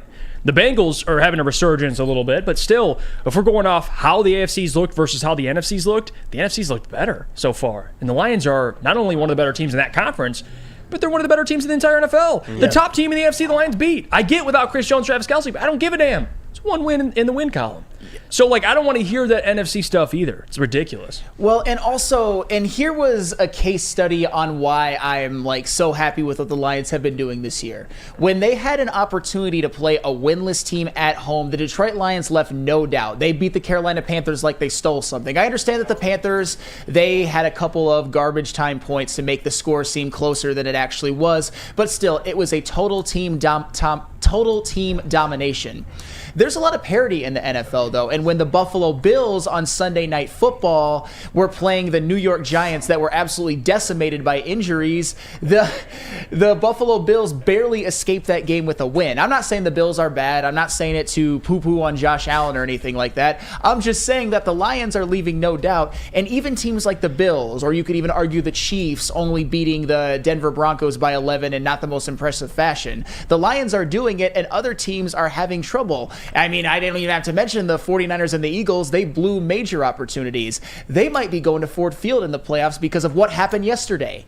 Mm-hmm. Could this day have gone any better for Lions fans? Seriously. No. Yeah. I mean, the three teams that I thought would be in the conversation, because Dallas, they're in this weird spot, right? I'm not even really considering them. They have to figure things out. But Seattle, 49ers, and the Eagles, they all lost. Oh, yeah. And in kind of a disgusting way, too. Yeah. Like, it was like just ugly, all three of those games. And, of course, the Lions, they scored 20, but still how they won wasn't ugly. Like, it just, like, if you watch the Seattle game, you're like, what? They don't know their identity. Well, out of all those teams, like the Niners knew their identity when they had Christian McCaffrey, Deebo Samuel, and Trent Williams. But when you lose those guys, now you're like, all right, what is it? Jordan Mason, their backup running back. Kittle had like 2 catches. Ayuk was a non-factor. Like, they don't know their identity. The Eagles clearly do not know whether Jalen Hurts is a quarterback they can throw 40 times a game with, or they have to run DeAndre Swift 20 times a game, and good luck doing that for 17 weeks of the season. The Lions clearly know their identity on both sides of the ball, and that's why they eye test in the NFC. It'll tell you that the Lions look the best right now. Well, and here's the thing that I like is, and I would say this about the Eagles, even though the play calling is a little sketchy, but at least the Eagles can beat you in 2 different ways. They can run the football and dominate, like they did against Baker in the Tampa Bay Buccaneers, or they can, pass the football. At least last year they did this, where they can win football games behind that offensive line pass blocking. But the 49ers, they want to run the football. Like, ideally, they don't want Brock to throw them to victory. The Lions just did that yesterday. Jared Goff threw them to victory. Like, yeah, you had some little plays in the run game, but they couldn't run the ball. Like, the 49ers, if Brock Purdy yesterday, I know he got them in field goal range, I get all that. But if you went an entire half without a run game, like, what would he look like? Like, and that's not a diss at Brock. That's just a realist. There's a lot of quarterbacks that just need these things. It is what it is. And the Eagles, like, that play calling is suspect. Like, the Lions can beat you in both ways. They can dominate in the run game. Okay, the run game isn't producing like we expected. Well, Jared Goff has shown that, hey, let's go. And Ben Johnson, them cooking up plays, and you got talent at wide receiver, but still, Lions can beat you in 2 different ways, and that's what stands out to me the most. Well, and as we've mentioned before, the Lions could not run the ball worth a damn yesterday. They had no shot. With David Montgomery going out in the game and Jahmyr Gibbs not playing, they had no shot whatsoever. And I don't think the Tampa Bay Buccaneers were even accounting for a running game at all. With all due respect to Ozigbo and Craig Reynolds, those aren't really 2 running backs that you fear, even behind that offensive line. But Jared Goff, and that's why this may have been his most impressive performance as a Lion, was surgical, just picking the defense apart. He hit a deep one to J-Mo. He hits a couple to Josh Reynolds. He hit a couple to Laporta, but mostly it was because of his rapport with Amon-Ra St. Brown. That connection that they have right now, it just keeps climbing up the league in terms of quarterback and wide receiver connections because, man, especially on a per-game basis, it is 100% lethal. And like you're seeing before, there are some cracks in San Francisco. Can they overcome injuries the same way that the Lions have? Can the Eagles, can Jalen Hurts get back to figuring it out? Because last year, he was the consensus best quarterback in the NFC. Some people were talking about him, and he probably earned it because of his play in the Super Bowl, as maybe the 2nd best quarterback in the NFL. Maybe even above guys like Allen, maybe even above guys like Burrow, maybe even above guys like Herbert. And he seems to have just kind of lost it. He choked that game away. He did. Jalen Hurts lost that game. The defense played great. Yeah, Jared Goff's the best quarterback in the NFC right now. That's a fact. It's not up for debate. It's not. It's not. It's objectively now, not. I have a question before we go to break here, and maybe we can answer it when we get back, but should the Lions sign a running back? You think that's something they should look into?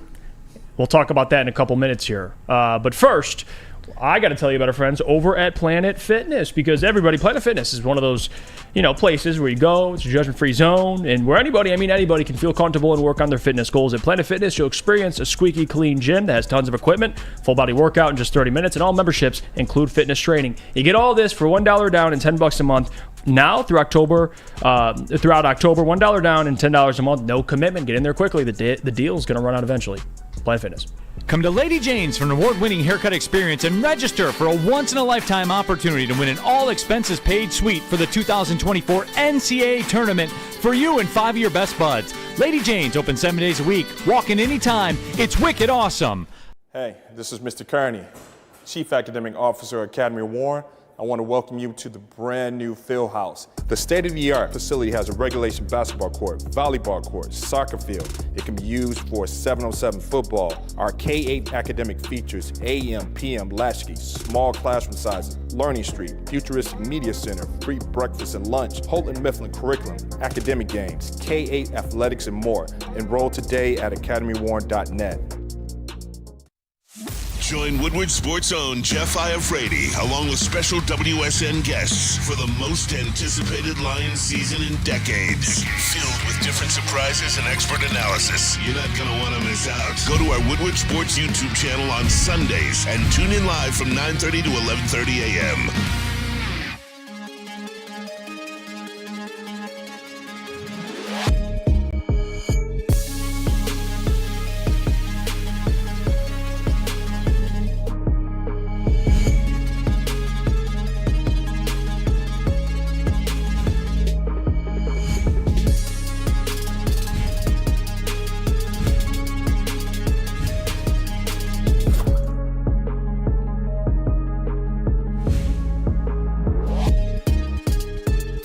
Come hang with the Woodward Sports crew all throughout football season on Saturdays and Sundays. Join our college football and Detroit Lions live watch parties. Inside the 5, caught, end zone, touchdown, Detroit Lions! With money on the line. Featuring different special guests and surprises. Start times will vary depending on the game. Only on our Woodward Sports YouTube channel.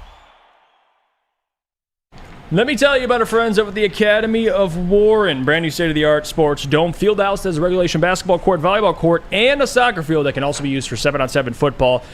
Small classroom sizes, free breakfast and lunch, academic games, all that and more. You enroll your child today.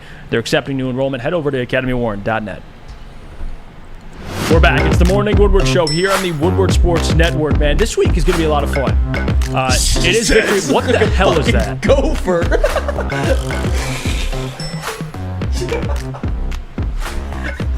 It's Victory Monday.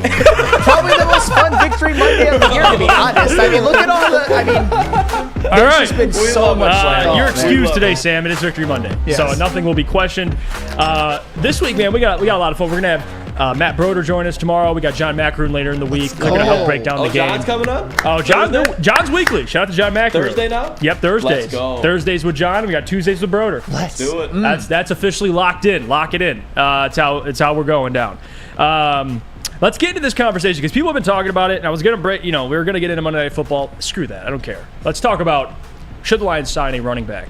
Because Dave Montgomery was reportedly a rib injury. I would assume it's bruised ribs, or I don't think it's a broken rib or anything like that. No, bruised ribs. Yeah, bruised ribs. X-rays came back negative. He's getting tested again today. So he could play next week probably if he could tough it out.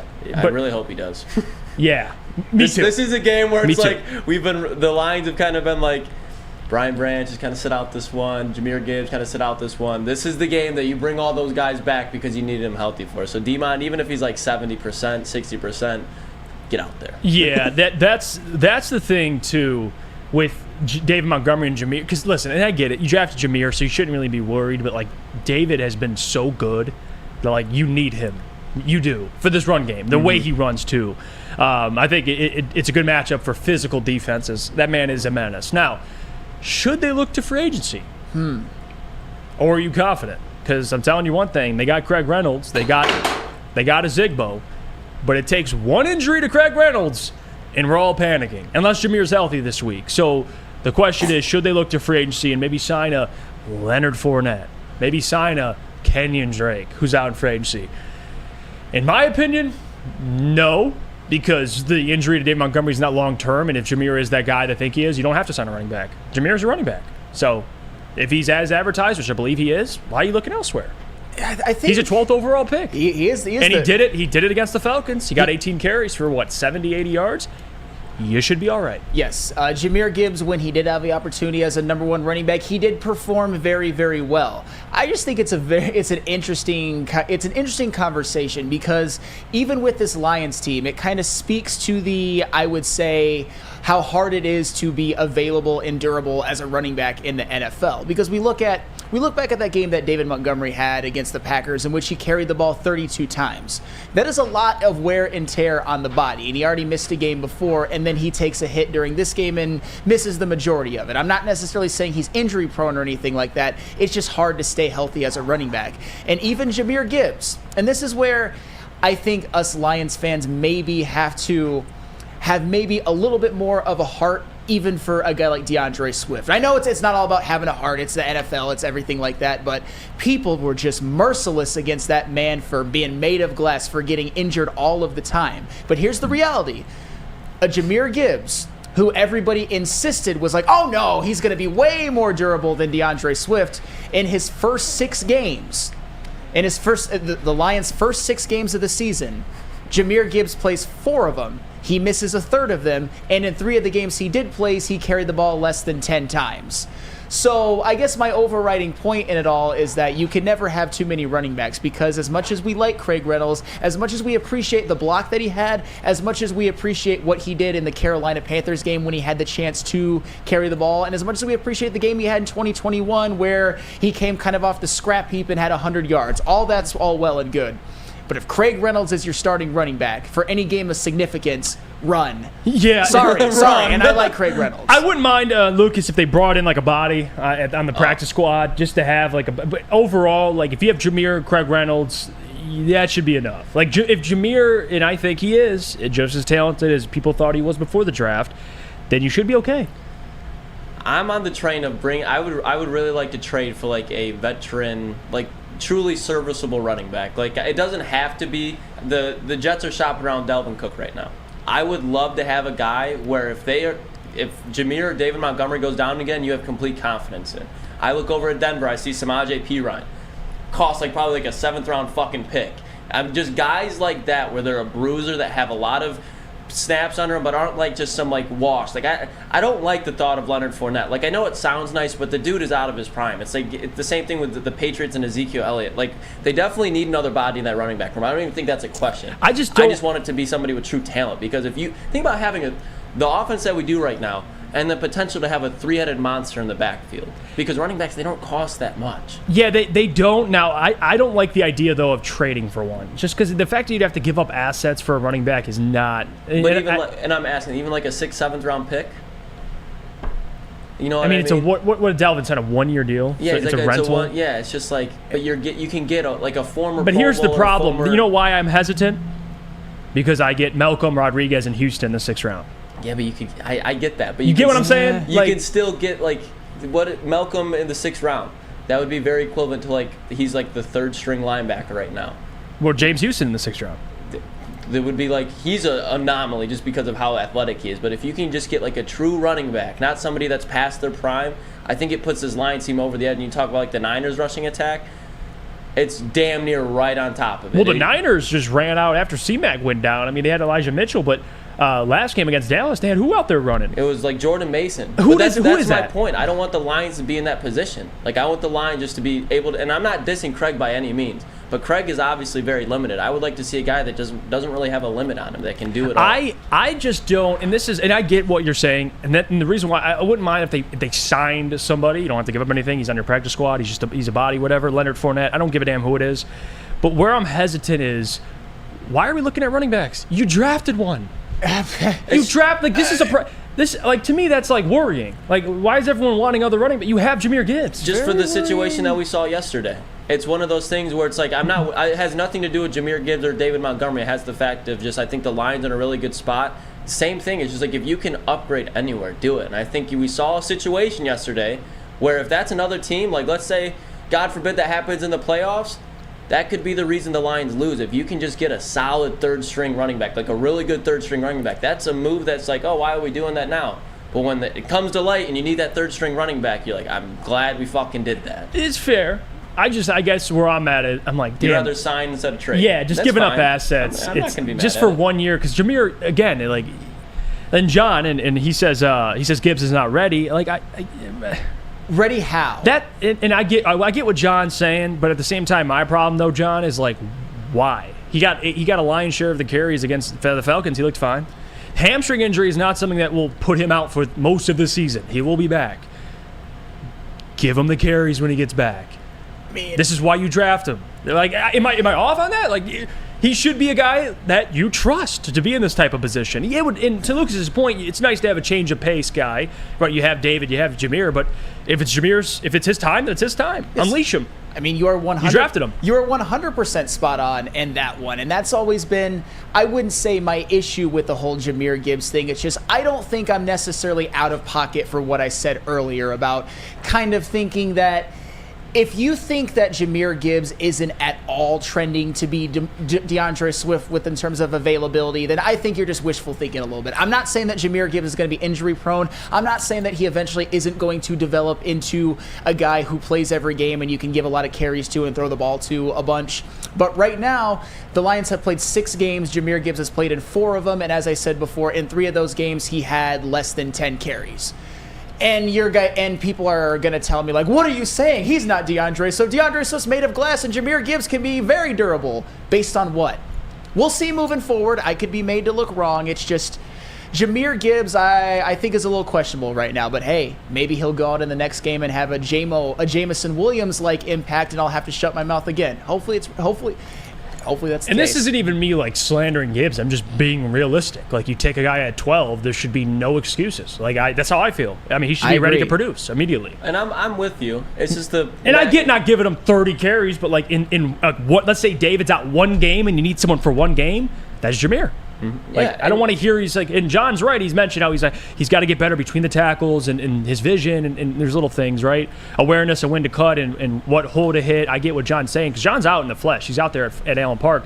But, like, that's kind of frustrating that's actually a concern, like, for a 12th overall pick. I mean, I know. Like, we're grooming, like, again, and people are saying, you're slandering Gibbs. I'm just being realistic. Like, no, and it's true, and that's the whole point of, like, why the Lions need to add another body, because even if Jameer Gibbs works out, he's a running back in the NFL. That is the most beat-up position in the NFL. If there's a position that you need to have constant depth at, it's defensive end, tackle, and running back, in my opinion. Obviously quarterback, but if your quarterback gets hurt, your season's fucked regardless. You get another running back, and it just secures everything up a little bit more. And I think with the Lions, that's all they have to do. They don't have to get dramatically better. They just have to maintain the level they're at and kind of elevate where their holes are. They have a hole right now, in my opinion, in the lower end of that running back room. Like, I'm sorry if it's a playoff game. I don't want to see a Zigbo out there. Agreed. I don't. And the fact that it's already been a situation once means it can happen again. Don't ignore it and be like, oh, we don't have to worry about that. When you see a problem, fix it. Yep. If something is broke right now, which that running back room after the injuries is broke, and it's not any disrespect, it's the fact of the matter, you go and you fix it. There you go. Spot on. Let's head to break. We'll get back. We'll get to what's trending with Lucas. We'll get to mailbag. But first, we got to hear about our friends from Premier Pet. Of course, when it comes to your pet, don't settle. I certainly don't settle because I use Premier Pet and get all of the best foods, toys, everything that my golden retriever Jake and my cat Milo need. Give your pet the best like I give my pet the best. Premier Pet Supply is hands down Michigan's best pet store. Family owned and operated for over 30 years. 13 Metro Detroit locations, over 60 brands of food, lowest prices, and curbside home delivery. Premier Pet Supply, give your pet the best. You could visit their website at premierpetsupply.com. Your home is your most important asset. Flexibility in the sales process is key. When you work with Mark White & Associates, you can cancel at any time, for any reason, without penalty. Speaking of flexibility, check this out. Who you work with matters. Hire the best broker in the game.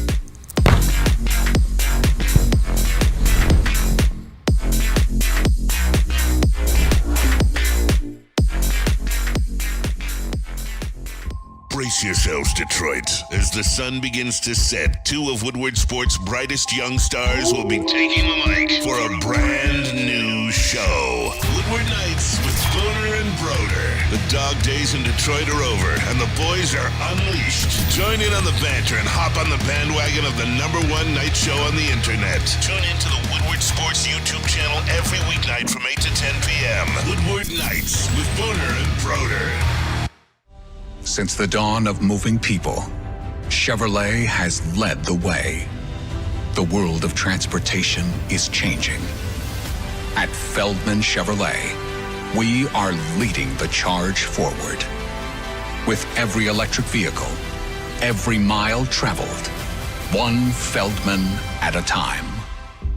The company that puts more Chevys on Michigan roads is now the #1 name for Chevy electric vehicles. How would you like to win a $100K Vegas getaway? Take your friends and live it up in a city that never sleeps. It's the Centron Energy Drink It and Live It sweepstakes. Purchase a 24-pack today and enter for your chance to win. Register at drinkcentron.com/Vegas and buy Centron at your local Meijer store. Centron, the healthier energy drink with great taste. Look good, feel great, and be the best version of yourself. Once again, that website is drinkcentron.com/Vegas. You know what time it is? It's Victory Monday. Oh, yeah. But we still do the same thing. Check your watches, check your clocks in your household. It's what's trending with Lucas. Lucas, talk to me. What do you got? All righty. We're going to make this a quick one so we have a good mailbag. But I'm sure a lot of people have already seen this, but inside the corridor of Raymond James Stadium, it was turned into a sea of blue yesterday, baby. Check this out. I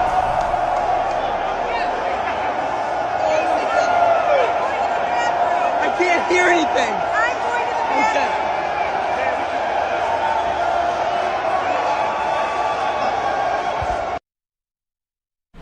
Oh, we'll keep panning. I'll keep showing it. We'll bring it back, actually, because I don't think it's going to load. But the Lions fans, they took over. We showed that video earlier, and I'll play it right now, of just like how we panned it, of Kirby screaming over. And you can just see, man, they took over. Seas of blue. Are the Lions right now the best fan base in the NFL? Yes. Yes, and I've said this before early in the season that I believe that the Detroit Lions could have the best home field advantage, and it had nothing to do with history or anything like that. I just think Lions fans are starving, and they just want to see some level of success that easily, if they're a good football team, this fan base could be the best in the league. How you measure that, it is what it is. But in terms of traveling, no doubt. I mean, they're traveling everywhere, and that's a sign of a fan base that just wants to see winning. That's what it is. And you know, it's funny, seeing all these Lions fans on the road. I went to a game last year. Actually, it was against Miami, the home game, where the Lions were up at halftime and didn't score a single point in the second half and lost that football game. It was, it was interesting. But you know what I took away from being there? How many Dolphins fans were there? Like, there had to be like 50% of the arena was Dolphins fans. And I remember sitting there thinking, this is just a disgrace. That, like, Ford Field is 50% Dolphins fans. You think if they play the Dolphins this year at Ford Field, there'd be that 50% Dolphins fans? No. Nope. Those guys, you'd be looking for them in the stands because all Lions fans would buy all the tickets. That's what's different.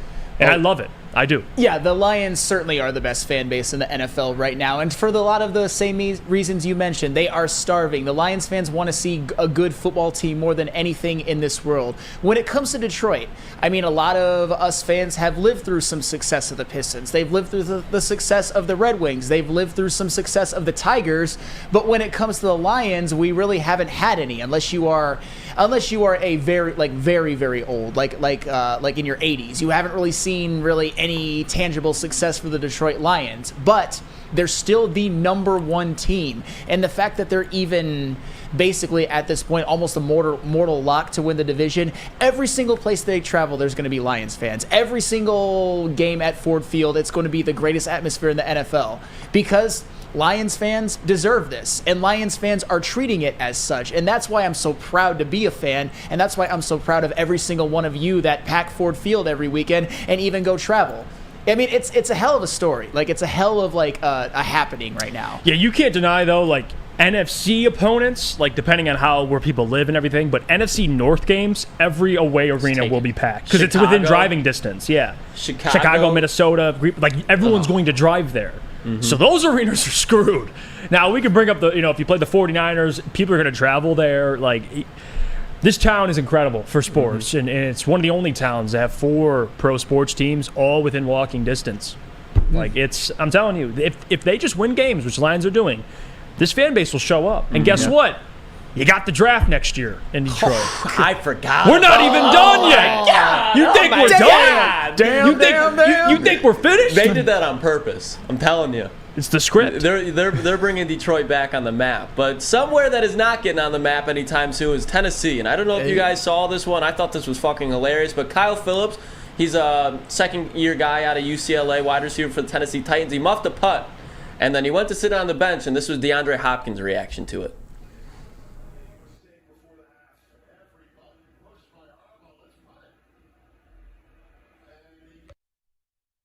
Basically, if you didn't see, DeAndre Hopkins, for those of you guys that listen to the audio, Kyle Phillips sits down, and then immediately DeAndre Hopkins sits up. He gets up. He was pissed off yesterday with Ryan Tannehill's performance after seeing Malik Willis. There is no way that DeAndre Hopkins is going to stay in Tennessee for the remainder of the season. I'm telling you right now. So do you think that is a guy who you have to watch? And it doesn't even necessarily mean for Detroit, but when you look around the other teams in the NFC, you look at potentially Dallas. They definitely need another receiver.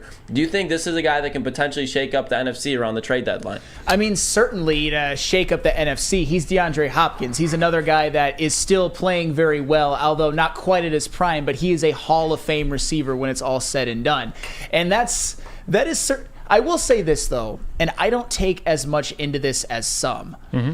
I think that's a little bit of a bad look for DeAndre Hopkins. It's a terrible look. Yeah. I have context, and it made sense. DeAndre actually commented on that Instagram post, and he said, my guy, it was halftime. I was just going to the locker room. So, I think that video was just taken out of context. It looks bad. When you watch it, you're like, he wanted nothing to do with Kyle Phillips. But from DeAndre's perspective, if it was halftime and he was just getting up and he was probably pissed off because of how he was, just the offense was performing, I think that's fair. Okay. So because I don't want that. I feel for guys when the whole diva thing gets thrown around, and it's like certain guys deserve it. DeAndre, I don't know if that was a diva moment. I don't know. You still think he's a name to watch around the trade deadline? It could be. Okay. Because Titans signed him, and if they're losing games, Tannehill's hurt. You got Malik Willis out there. Yeah, I'd want to get traded for Malik Willis too. JB, I don't want that man to be my quarterback. JB, what about you? No, I'm sorry. I would not want Malik Willis to be my quarterback. I'm getting the hell out of there. All honesty, yeah, I think that's a name to watch out for. Obviously, Devontae Adams, that's probably not going to happen as well either. But both of these wide receivers, they went to chase a bag. They found it in a new home, and obviously it's not working out. So they want to be out of there as soon as possible. Yeah, exactly. They want to be out of there as soon as possible, whether that's the end of the season or, hey, trade me at the deadline. ASAP. And this comment, Denver Blair, Jeff feels for guys that gets called Hollywood. I do. Good correlation. The diva narrative. I tend to feel bad for others. Yeah, I got a heart. I do. Stick to your own kind. Yeah. You run with your own pack. Me, DeAndre, Antonio Brown, we're all in a group chat. All the Matt Jones. Matt Jones. Antonio Brown. Booming.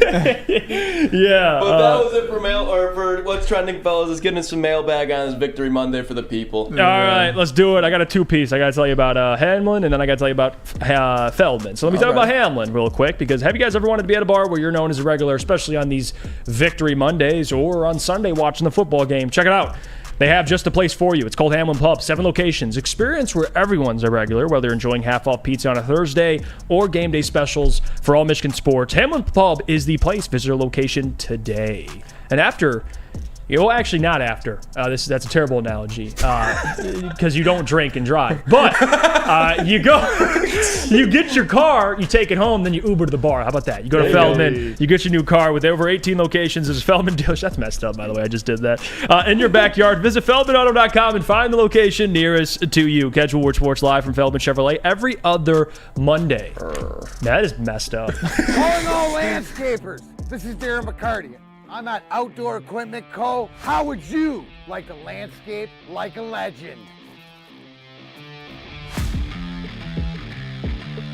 How about a bad boy zero turn? And even a chainsaw.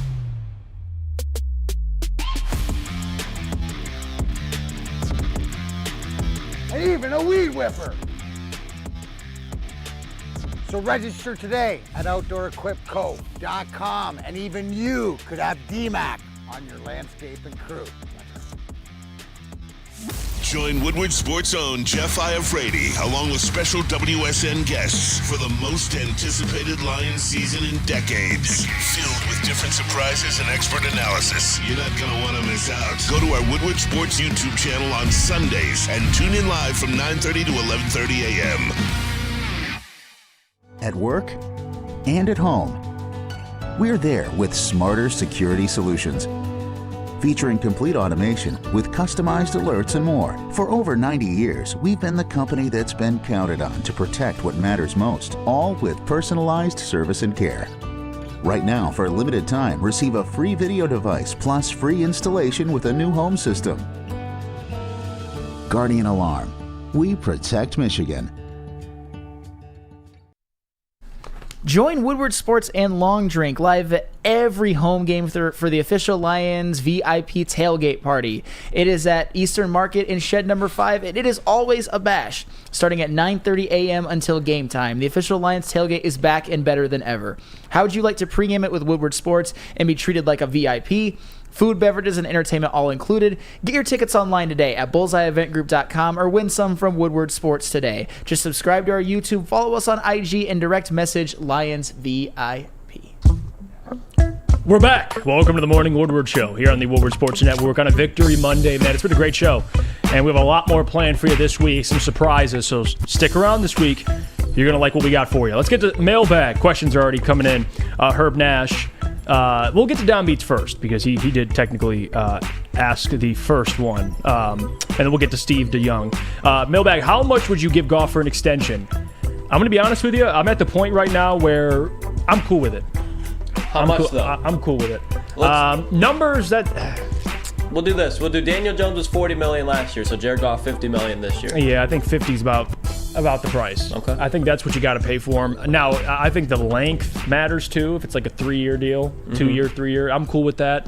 I think at this point though, like you just can't argue it. Like Jared's playing, like he's playing ball. And I know I mentioned postseason is important, and it is. Playoff wins are important. That's what you base this thing off of. But how Jared's been playing, I'm not really concerned. No, like I'm really not. Now, road games are one thing, but you're undefeated this year on the road, so I'm cool with an extension. And that's the first time I've said that. I've been weary of it, but Jared Goff's been playing well. I mean, that's the type of game yesterday, and I kind of maybe think you're on the same page as me, where it changed some things for me. Jared Goff, I mean, he really, in my opinion, that was the best game he's ever played as a Lion. The most important game he's ever played on a Lion. When he had no run game, when Craig Reynolds and Ozigbo were his running backs, and they gave you 40 yards, and your leading rusher had 15. That was a... Wait, hold up. Okay. People are saying pause. I said length matters. Okay, that's fair. I didn't even catch it. See, good one, Lucas, Chad. the chat holds. Do not clip that, JB. Do not do it. No, I would swear to God, do not do it. If they gave him $50 million a year, I wouldn't advocate it still, but I wouldn't be mad. This question too, and I wanted to get to it if I could find it because Steve asked a question. Let's see here. Let me find it before I just move on. Sorry, Steve. It's way up there. Let's just move on here. Sorry, Steve. Ask it again. I'll get to you. This question coming from Justin. And this is one thing I appreciate about Lions fans, but also at the same time, it also does kind of frustrate me. He says, Jeff, you actually thought Baker could score 20 on us. Yeah, I did. And that's not like an insult to Lions either. Like just because you don't pick a 30-point blowout does not mean you hate the Lions. It's how the NFL goes. Did I think Tyrod Taylor would go toe-to-toe with Josh Allen yesterday? Nope. I did not. But this is what happens in the NFL. I'm glad they destroyed Baker. Look at that thumbnail. Jesus, Brian. Like I look like what the... It kind of looks like me. Like it kind of looks like it fits. It does. Jesus. Shocker. Let's see here. Another question before we get out of here. People are already chiming in. Lonnie says, "What running back do we go after, fellas? Go Lions." Well, we kind of talked about it. I'm at the point now where I'm not going to be like, go sign, go trade for a running back. Lucas wants more depth in the running back room. I'm cool with signing a body on the practice squad, but if Jahmyr Gibbs is that guy, you should be all right. Yeah, even if David misses a game. I don't think it'll be long term, so you might need him for a game. Cool, Jahmyr can do it. Yeah, I would probably go with your line of thinking on that one. I would like to see Jahmyr, if Jahmyr is available and David Montgomery is not for the Ravens game, to get the lion's share of the carries. it's hard to say because these running backs, a lot of them, like you said, Lucas, Leonard Fournette, sounds good, but you watch him. Yeah, he hasn't been looking so great. Running all the way to the buffet instead of the practice field. Hey, you said it, not me. Let's see. Carnage says, mailbag, how's Sam going to keep mentioning Reynolds' block but downplay Jamo's block? That sprung Montgomery. Hypocrisy. Ooh, I was waiting to get to that one. You know what? You know what there? You know what? Neil? Okay, you know what? Uh-oh. He tuned into the I show knew at the Neil worst would... Oh, snap. Just shout out Jake Moody. That's all you got to do. Shout out Jake Moody. Shout out Jake Moody. No, it's not even that because then I'm not dying on this Baker Mayfield hill. I never even was on the hill to begin with. That's what's so stupid. Sources. Neil isn't saying this. Sources. I said Baker's going to Baker. Lions are going to bring him back down to earth. It happens. You love Baker. That's exactly what you said. I don't got the answers, people. I don't. But Neil Rule in the chat. Shout out to you, Neil. Big D Energy 11-1. But Sam, sorry to interrupt you. So why is that block any more or less significant? No, Please explain. You know what? You might have got me there. My thing, but because it's vitriolic carnage, and I don't want to give you anything because you're a hater. Here's where the difference is to me. First, I think Craig Reynolds' block was better. I think it was more response. I think David Montgomery would have scored that touchdown anyway had Jamo not made that block, and that's just for the record. And my thing wasn't so much with Jamison Williams' block. It's the fact that, and it's all irrelevant now because Jamison Williams showed out in the last game. People wanted to crown the number 12 overall pick for getting open and blocking and not producing. He produced now. He did. Hey, 5 catches, 2 of them TDs. Great. 40% of the time he's hitting pay dirt. And for this week, 40% of the time he's hitting pay dirt. And for this week, Jamison Williams will get nothing but flowers from me. Oh yeah, flannel. What kind of flowers? Week. What kind of flowers are you thinking? Roses. Okay. Roses. Oh, I like that.